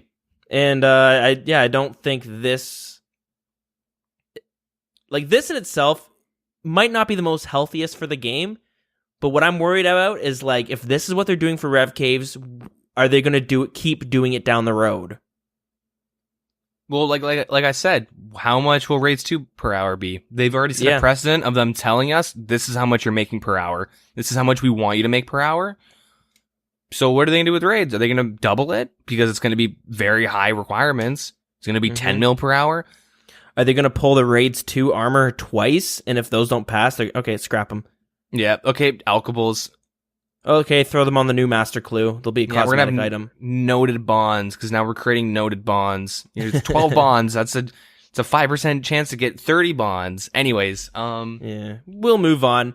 Jagex, we love you out there, but sometimes I do feel like, at least I do, I hold RuneScape to like a higher standard than most things. You know what I mean? But it's because I think my big problem is we've seen them deliver so many great updates, done so well in the past with this year mainly. With raids, well, not this year, but last year with raids, the Inferno, all that stuff. So when you see something like this, you're just like, shit, I thought we were kind of past this. Yeah, I see. I feel like Jagex is that restaurant that cooks that really, really good meal, and you're like, they give it to you, and you're like, oh man, this is so good. And then like a waiter comes by, like Mod Jed, and just like puts a bunch of salt on, and you're like, dude, this is perfectly fine. Why do you? Well, you guys want more stuff, like, right? You want more flavor. Here's more flavor. It's like, no, fuck, stop, you're ruining it. Okay, I'll put on some pepper. Like, no, stop. And they just like keep putting shit on. Like, no. Okay, here, I'll make you a new meal. This is old school RuneScape. Let's just go back. We'll make you the original meal. We ruined this one. We're gonna cook you a new meal. Do you want cheese this time? Yeah, okay, but I didn't screw the top on, and all the cheese fell at the top. So cheese is really good, but now it's one wow, big Deegan, I'm about dish. to sneeze on your meal. I'm about to sneeze on your meal if you don't vote yes in this poll. No, seriously. Oh, fucking asshole. It's like, what is... Anyways, I'll just say this before we continue. My conspiracy hat, my little get your tinfoil hat on, conspiracy I don't got the corner X-Files time. music's queued up, but whatever, let's hear it. So with this inflation of gold coming in, is in preparation for mobile when everyone starts buying bonds and selling them, which would cause bonds to dip hard. And then, if bonds go for like elk value, which is like 1.2 mil or something, people are going to be less pressure to buy bonds. So if they inflate, if they're putting 5 mil an hour in, bonds might go up to 10, 12 mil. It's counteracting in preparation of all the bondscapers that are going to be coming into the game. Tinfoil hat. You're a mole for the RuneScape marketing team, aren't you? Yeah, dude. Nice. I'm just next level. That's what I would do if I was them. Fucking that's so Deegan I'm over trying to here. milk that cow. Yeah, we'll move on to like the PvM quality of life. So pretty much everything passed. Yeah. So I'll just rip through these quickly. You're now able to left click bank all when using the soul bearer to bank and sold heads. You can now right click to change their spell books when using the occult altar within the play around house. I've already noticed a lot of use out of that. They're good use. It's so convenient. You can now left click to inflate swamp toads when an ogre bellow is present in your inventory, and you can suck swamp bubbles into your bellow. You can right click to empty your dwarf cannon. Previously you'd have to dismantle it to empty it out. The crystal halberd now deals full damage to the court beast. Previously its damage was reduced when using against the court beast. Players wearing the Ring of Wealth will now be able to automatically pick up Tokal and Nummulites. Gravestones, which require payment, will now take payment directly from your bank. Players who have I actually didn't know that passed, but it makes sense. I should start using that when I die at Vorkath like an idiot. Players who have 200 mil experience in any skill can now keep getting experience drops. The new rune extension perk included to the Slayer rewards store increases the task size of rune dragons between 30 and 60. It used to be 15 to 25, so they've doubled that. Small, medium, large storage chests within the Chamber of Xerix have now been reduced in root plank requirements, which is super nice. The Dagonoth's bones dropped when killing the kings will now prioritize the hide when both items are on the floor. This will apply to the noted form once you get the Fremnik Elites done. Herb seeds will now appear higher on a loot pile than the less useful the seeds. You can now right-click the crevice shortcut within the Kelphite layer to listen if other adventurers are fighting the queen. So you can now search a listen instead of peek. Yeah. You can now search Crux Dungeon to check where the players are. The look in option will search a specific part of the tunnel, or you can look in all. This is for Monkey Madness 2 if you're barraging. Mm-hmm. Vedian will good. now use its magic attack less frequently than before. Its melee range has also been reduced. Previously, it was able to attack you with melee despite not being within close proximity. Still gonna safe spot it. Yeah. The Chaos Elemental now uses its teleport attack less frequent, and Callisto is less frequent with her knockback. The Lizardman Shaman special attack spawns will no longer occur in quick succession. The Staff of Light can now be created by combining the Light and the Staff of the Dead, and the Light can be used to auto-cast Saradomin Strike. The staff looks so fucking cool. It does look cool. So badass. The Barbarian Spirits laid to rest by burning pirate ships can now be tracked and viewed within your Barbarian Skills book, or the Adventure Log in your POH. This count will only apply to spirits laid to rest from today's game update and onwards. The Grotesque Guardians now have a timer added for players to track their fastest kill. And you may now hand Kraken Tentacles to leave to further enhance the number of charges of the Trident of the Seas and Swamps. You give them 10 Kraken Tentacles and your Trident will now hold up to 20,000 charges. Bronze Axe is now at the Ice Demon room at the Chamber of Xeric. The party interface of the Chamber of Xeric will now display kill count, which I know has been an issue for free-for-alls and 5-man plus teams, because people lie about the kill count and they're complete trash boys. So, now you can actually see if they're lying about their kill count. We don't have always party. I can't tell you my kill count. Anyways, a message broadcast will be sent to notify all party members who has received which drop from any of the bosses in Chamber of Xeric. If players attempt to use a special attack with insufficient energy, they'll instead of a special attack failing, they'll just use a regular attack. So it doesn't mess up, your auto retaliate if you don't have it on. Players can now ask the wounded soldier found inside the Lizardman Canyon, or how many adventurers are currently in the East Canyon and West Canyon. Cool. Yeah, in other news, you can now use black D'hide shields as part of your evil outfit in the Shadow of the Storm. Players will now be notified upon the correct level up message when it's possible to fletch magic shields from 87. It used to be 86, which is incorrect.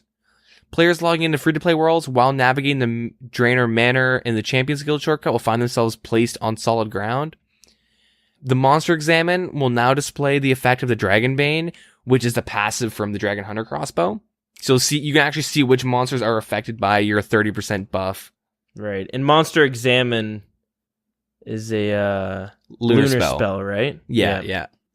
It isn't possible to sail to Intron with any ballistae of any kind. Previously, it was possible to bypass restrictions imposed by the monks of Intrana, and bottled wine is now treated like jugs of wine when dropped in the wilderness. So, yeah, keeping it consistent with food. The incorrect spelling of pizzazz has now been corrected with the progress hat. Only took them. Shit, how long is that update? How old is that update? Dude, that update is fucking old. Just realized that now. That's great. Players can now only enter the cave on top of the Trollheim from the correct direction. Okay. And last week's engine changes were made to help increase the optimization of the friends list. These changes had the unintended effect of causing error with the legacy ordering of your friends list. So they fixed that stuff if you had issues. Cool. They fixed the issues of your minimap not correctly displaying, and players in your clan chat and stuff like that. Gotcha. So. Interesting. First thing I want to know, because I had to check, because you confused me when you said this, when you mentioned being able to fletch magic shields, talking about the magic tree shields. So with the magic logs. Yeah. I was like, when the fuck did you fletch magic shields? Quality of life, major update, we're sneaking it in. Squeeze her on in here. So yeah, that's what that was. And then earlier, because you mentioned this, I want to make a little note, because you were just fucking going right. You were blasting through those quality of life updates. Oh yeah. How cool would it be when instead of peeking into the Calphite Slay, you had to listen? You had to turn on your sound effects to hear if the guy was fighting him. Literally, that would be pretty badass. You just hear dun dun dun dun, like you hear them die. Yeah, exactly. Interesting. And I want to note your that little corporal beast or the corporal pet change didn't show up on here, did it? Thank God. I'm telling you, there's some Jagex employee that's listening and is like, God damn, we gotta hire these guys. But one of them's threatened to take shits on our doorstep like 6 times, 3 times in one episode. Probably episode 1 too. Yeah. It's one aggressive interview. Yeah. So yeah, that's pretty it's fair enough. Is that it for the updates? Just want to go back to what we were talking about. If they ever bring me into an interview, I got a question for you guys. How dare you? How dare you? Anyway, sorry. Let's continue. Yeah. Oh wait, that, I should say this quickly. Yep. RuneScape turns 5. Old school RuneScape turns 5 on the 22nd of February. They're gonna have a 3-hour stream. Yeah, so it'll be pretty neat. Just want to mention that they're gonna have a 3-hour stream in a bit over a week. We'll probably talk about it again by the time in our next update podcast stuff. But anyways, interesting. Anyways, moving on. I read something. Probably I can't remember how long ago, but it was in the recent weeks. You mentioned about the Numalite and the Tokal being automatically picked up with the Ring of Wealth, which got me, remembering this part. I had seen suggested, and I believe some of the J mods, or at least one of them, said that they really like this idea. Whether or not we'll ever see it, I could see it be a bit controversial. But the suggestion was to have 2 ring slots, 1 ring slot for like, the rings we use now, like Berserker ring and all that shit, and then having like a utility ring slot, which is where you'd put like a Ring of Dueling, or you'd put like the Ring of Wealth, or the rings that don't actually give you any stats or do anything to affect your gameplay for the most part. Well, it affects your gameplay, but they don't affect your combat. so it's funny that you say that because the second you start talking about like a second ring slot, my knee-jerk reaction is like, no, and then it's like, wait a minute. That's kind of nice. I mean, I could play with that idea. yeah, that's the thing. It's not a bad idea. It would have to be tuned properly, but it makes sense. You can wear multiple rings. Mm-hmm. And there's a lot of 10 rings. Yeah. Check out my 10 Berserker rings and view, baby. Could you imagine? Fuck. That's too funny. But yeah, there's a lot of rings that are decent out there that nobody else uses. You know what I mean? Imagine, Ring of Wealth. I'm never going to use that ring unless I'm going into the wilderness. See, I used to use that shit all the time when I was a little nooblet. When I was like way back in like actual old school days, like 2004 or 5. I remember saving up for a Ring of Wealth, being like, this is how I get good drops. This is the secret to get good drops, is a Ring of Wealth. Like, you know what I mean? I remember it was undisputed that people thought it was the way it just increased your chance of getting better drops. You'd be killing, fire giants, and they're just like, do you have a Ring of Wealth? No, I don't have a Ring of Wealth. Dude, are you an idiot? Yeah, like, you're never going to get the Dragon Medium helmet if you don't have the Ring of Wealth on. You never... Well, Dragon Medium is on the rare loot table, right? So that one might... Well, make Dragon sense. Medium was just... I'm going to look it up right now, actually, because I'm curious what the drop rate is, but I'm pretty sure the fire giants just had a really small chance of dropping it. Same with the Dust Devils dropping the Dragon Chain Body. Oh, it is on the rare drop table. You're right. Yeah. Wow. Let me look up the Dust Devils thing, because... Dust Devils is an actual drop. Yeah, 1 in 32,000. Holy fuck, I Yeah. can't believe I actually tried to get that. Yeah. Like, I remember with the Ring of Wealth, I thought it was like fire giants, you'll get more rune scimitars from it. Yeah, that was the idea. Yeah, but the only thing is though, if it would kind of be more, because hitting the rare loot table is kind of nice for like crappier tasks and stuff. Yeah, it's usually like a gem. But yeah, I don't know. I really do like that idea though, as long as they keep it in line of like a Ring of Dueling type of a thing. It would give them chances to kind of bring in these new uniques. That's what everyone's worried about. Is it being dead content, or if it's going to be too strong? But if you have like things that aren't stat changing, even the Ring of Recoil, that'd probably go with your not in the utility slot, right? Yeah. So it affects combat, but anything that didn't really affect your combat, you could put there. You could start coming up with different ideas. Like, can't even think of any off the top of my head, but yeah, it's something to explore. Just quickly with the Ring of Wealth things, I'm just reminiscing a bit. So yeah, everyone thought it would increase your the drop rates of a rare drop. But I remember a forum post came out down the road, and the guy's like, hey, I just did a bunch of kills with the Ring of Wealth and a bunch of kills without the Ring of Wealth. It turns out we were wrong. It doesn't increase the drop chance. What it does is increases the amount of gold that drops. And everyone's like, oh, that makes total sense. All right, I'm still going to use this. And it turns out that one was wrong too. Yeah, it's the good old days. The ignorance of youth. Yeah. All in all, though, kind of like the skilling blog, I kind of feel bad that I'm so meh about. Like, I don't really care for the updates. I like any legitimate quality of life, like the blast furnace thing, the pouches, being able to shift click. Those are all great. You know what I mean? Yeah.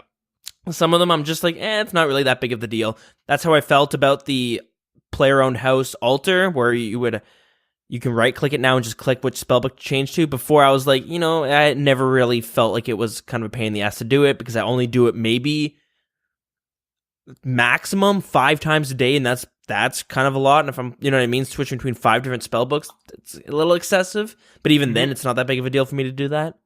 Quality of life is always good to have. This game is so outdated that it's an old game, so you have a lot of things that are outdated and just like super tedious to do just because. And it's like we were talking about before. It sucks to have things being super tedious just because they've been that way. Yep. Like, there are some things that I will always think it should be like just that way in this game, just because like, I don't know. But then also like the whole ring idea, I'm also open because that's interesting. That's a nice that's some good spice, good little flavor to the game. Yeah, exactly. So I don't know. We'll have to. Nothing might ever come with that, so we'll have to see.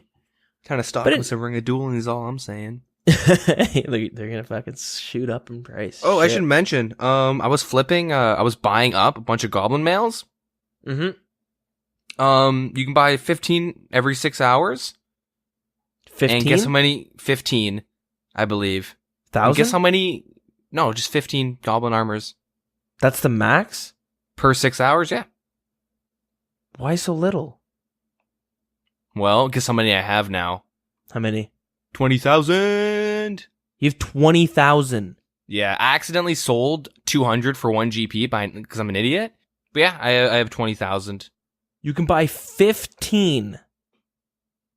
Not 15,000? You can buy 15 goblin males per 6 hours or whatever like the GE limit is. 4 or 6 hours, whatever that limit timer is. Do you do it like twice a day for the past year? No, I put like 5,000 at this amount. I did that on 4 different accounts. Jesus Christ, that's hectic. Yeah, it's a 2 mil investment. I invested 2 mil. And I'm waiting for the mobile update. Oh, dude, that is fucking smart. Yeah, it's I did the math. It was almost exactly 2 months of buying nonstop on 4 different accounts. I think at the time I had started, and like when I started implementing other accounts, it was like, all right, beginning of February, I'll be done. Damn.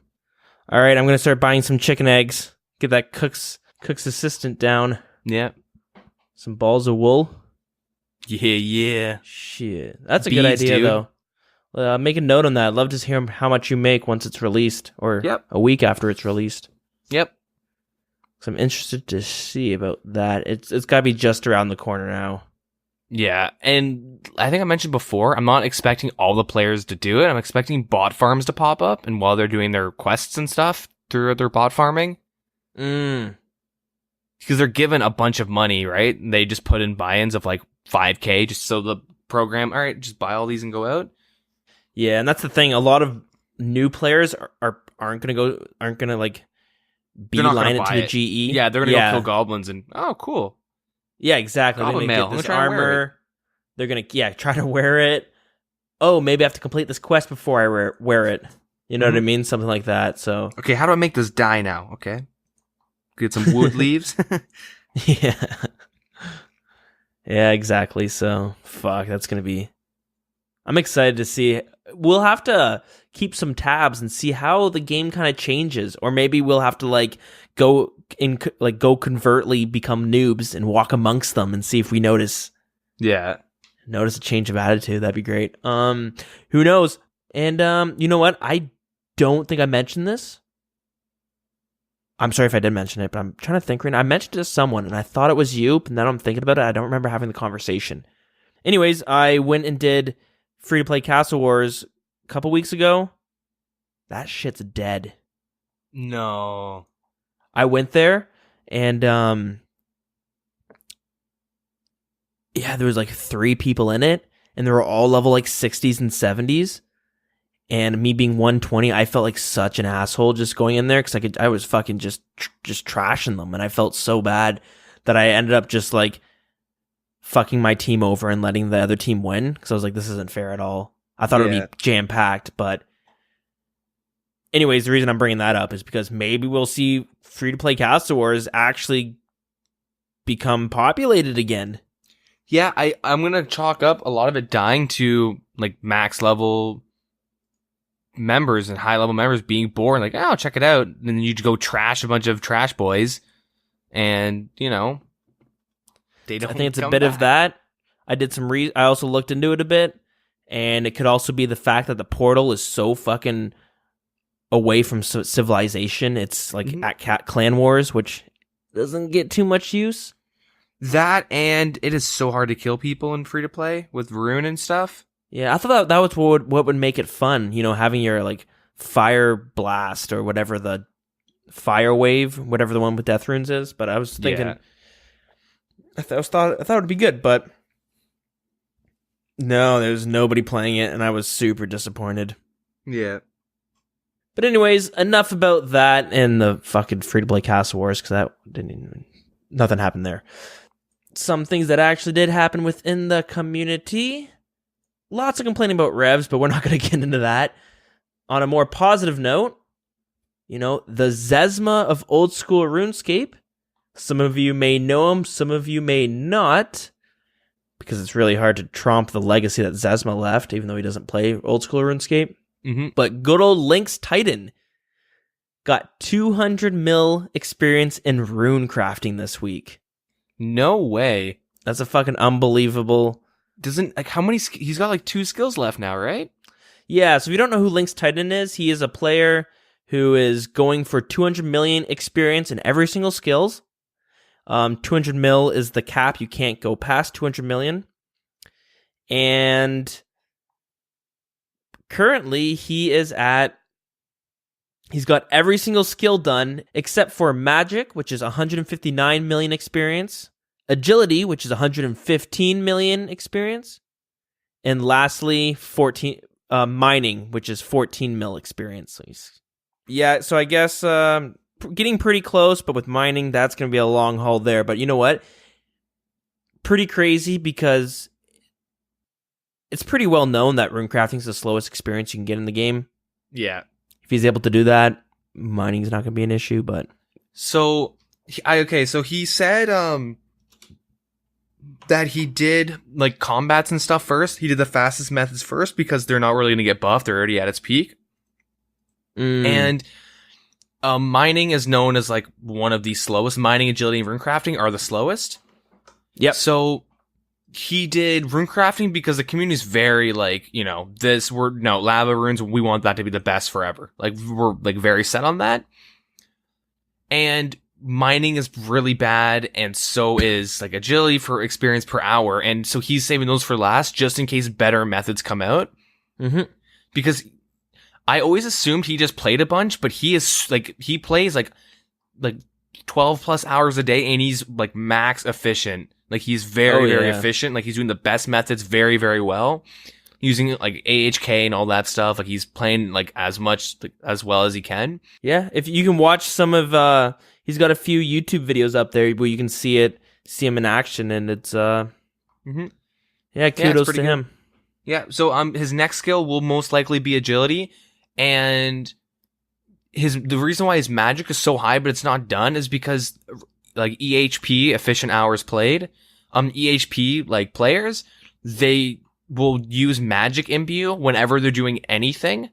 Yeah. And they pretty much have like a timer in their head, like every 30 seconds or whatever, and then they just click it because you're able to magic imbue like while you're doing like everything. And it doesn't interrupt your like 3 ticking of fishing and all that stuff. If you're doing it properly, it doesn't like hurt your experience per hour. Sweet. What is magic imbue? It is, I believe that's the spell that lets you make lava runes pretty much. You have earth runes and like you imbue your runes together. I believe that's what it does. Gotcha. I might be wrong though. Let me double check. Okay, yeah. So you can cast a spell about every 12.6 seconds. Mm-hmm. So you're able to do it quite a bit. It gives you 86 per cast. So if you're doing that, let's just say every 13 seconds for 12, like you're getting a lot of free magic experience while you're doing other things. So he's going to max magic experience just while he's doing these last 2 skills. Yeah, he's probably going to be alching while he does agility. You know what I mean? Yeah. Things like that. Yeah, very interesting. He did say once he's done, he'll do it again on his second account. Once he's maxed his experience and everything. Damn. He's going to do it all over again. Because he's already completely maxed an RS3 on his account. It's unreal. Yeah, very, very impressive. It's yeah, I'm going to struggle enough just to get 99, let alone 200 mil and even 1 skill. Fucking every skill. That's crazy, but it's really interesting to see over the years. You'd see these little pop-ups of, he just achieved 200 mil here, boom, boom, boom, boom, and you know what I mean? Like soon enough, first player to fucking max out every skill. So I will say this: right now, his total experience is 4,289,866,297. Damn. So he's got about. He's got over 4 billion experience in me, more than I do. But in second is Hey Jays, who he does stream on YouTube. On Twitch, He's got 3,879,112,793. So there's a 410 million, I think. Yeah, almost exactly 410 million experience difference, which is like I have like 200 and something million experience on my account. Yeah, it's pretty fucked. It's kind of funny. I had his high score page pulled up when we started the podcast, and the number you gave was different, so I just refreshed. I'm like, oh, look at that. He's trained it since we've been doing this. We've been recording, so what an animal. What a monster. Yeah. He's a bot. Yeah. We got a bot out there. But that being said, the community's been preoccupied with the wilderness rejuvenation, so not too much has been said, unfortunately. And I think that basically leaves it for the community, Jazz. Yeah. Which now just leaves us for some lore.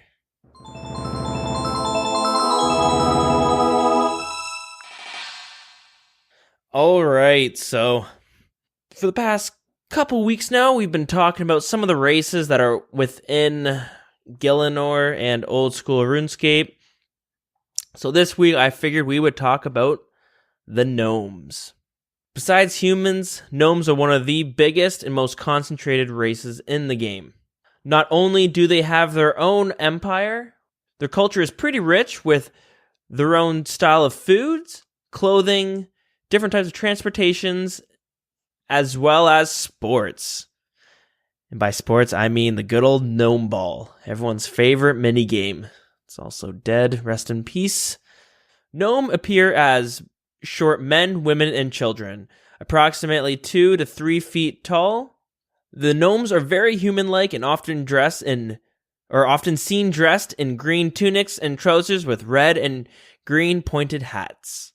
In many ways, they appear pretty similar to dwarves, although unlike dwarves, they rarely have facial hair and also have pointed ears similar to the elves. So I think there's a little conspiracy there, but you'll see why in a bit. Gnomes are regarded as one of the more intelligent races in RuneScape. Gnomes have a pretty high standard of living. They generally love nature, making their homes in treetops and living in heavily wooded areas. Despite being known and seen as a very peaceful race, they are also very well trained in military and are capable of overwhelming most armies through sheer numbers. You can also see them do battle mounted on prehistoric terror birds and on top of tortoises. And that's specifically seen on the Battle of Khazard. But besides that, most gnomes, even civilians, all carry bows and or some carry metal weaponry as well. They are a highly diplomatic race holding alliances with many other mortal races, both in and outside Kandaren. Often you will see gnome ambassadors, researchers, or explorers attempting to increase their knowledge of the world in both large cities and unexplored areas. They are also one of the most technologically advanced races in the game, rivaled only by their counterpart, dwarves. One of the more notorious inventions is the Gnome Glider, which is an aerial transport system used both in combat and peace. But other technological innovations include ballistic military devices, parachutes. They also have knowledge of elven crystal equipment. Generally, gnomes follow the god of balance, Guthix, which should be obvious due to their love of nature. So, like most of the other races on Gielinor, gnomes arrived at the beginning of the Second Age, and during that age, they dwelt on land with the dwarves, elves, and humans. They built great and powerful cities, and many technologies from that period cannot even be reproduced today, even with all their wisdom and intelligence. During the God Wars, gnomes did not partake in any of the battles. Similar to the dwarves, they hid underground. Although, after the God Wars, unlike the dwarves, they returned back to the surface at the beginning of the Fourth Age, which is called the Great Migration, which is when they found their new city that we know, the Tree Gnome Stronghold. This began with the planting of the Grand Tree, and many other settlements were created through the same way. For example, the Tree Gnome Village. In the beginning of the Fourth Age, gnomes often had to fight overland with other goblin tribes who were driven out from Fedlip Hills by ogres and were seeking a new place to settle. Eventually winning those battles, the goblins were forced to move more north. So the gnomes have two main cities, their capital being the Tree Gnome Stronghold, but also having the Tree Gnome Village. But on top of that, they also own a shipyard which is located in eastern Karamja.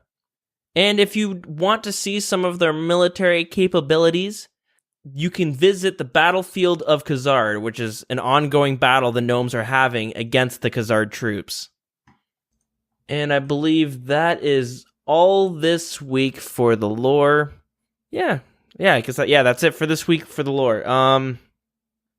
I guess we only have a couple more weeks of the races and then we'll get into the history of Old School RuneScape, and we'll go into the different ages and kind of go through some of the events that happened, and then we'll move on from that. Alrighty, should we bring this on home? Yeah, I think it's time to wrap it up. All right. So last week I had, a friend of the show on to kind of talk about this giveaway he's decided to do. So his name is Bhooley, and if you listened last week, you should know that it should be coming up this Saturday, and it will be going on at 10 a.m. Mountain Time, which is about 12 noon in Eastern Standard Time. You can do the conversion yourself, but he is going to be giving away a real-life Dragon Dagger, poisoned. Something he made at work. And he's been posting some teasers on the Discord and stuff like that, and it looks really great. He's also adding along with it a Dragon Dagger keychain. They look fucking legit. They look really cool. So if you haven't had a chance to check it out, definitely do check it out. It'll be coming up this Saturday, it will be February 17th. But we're also gonna be having a little drop party along with that. I'm gonna add in some things, and so even if you don't win the Dragon Dagger, hopefully you can win some in-game gold or items and stuff like that. So it'll be a good time. And with that being said, if you want to kind of stay up to date with the show, or I guess contact us on Twitter, stay updated with this event coming up. I don't use Twitter for too much, but I normally post the episodes on there, and if we're ever doing events, that's where you'll see them. Our Twitter is @TheWildernessRS, and same idea, but on Facebook, it's facebook.com/TheWildernessPodcast. We have an in-game clan chat, which you can come hang out with us in-game. Find that by searching WildCC. And our email is thewildernesspodcast@gmail.com, where you can write in kind of anything you want. And we also have a Discord, which are both on Facebook and Twitter. And if you have trouble finding that, just let us know and we'll get you a link and you can come hang out in there as well.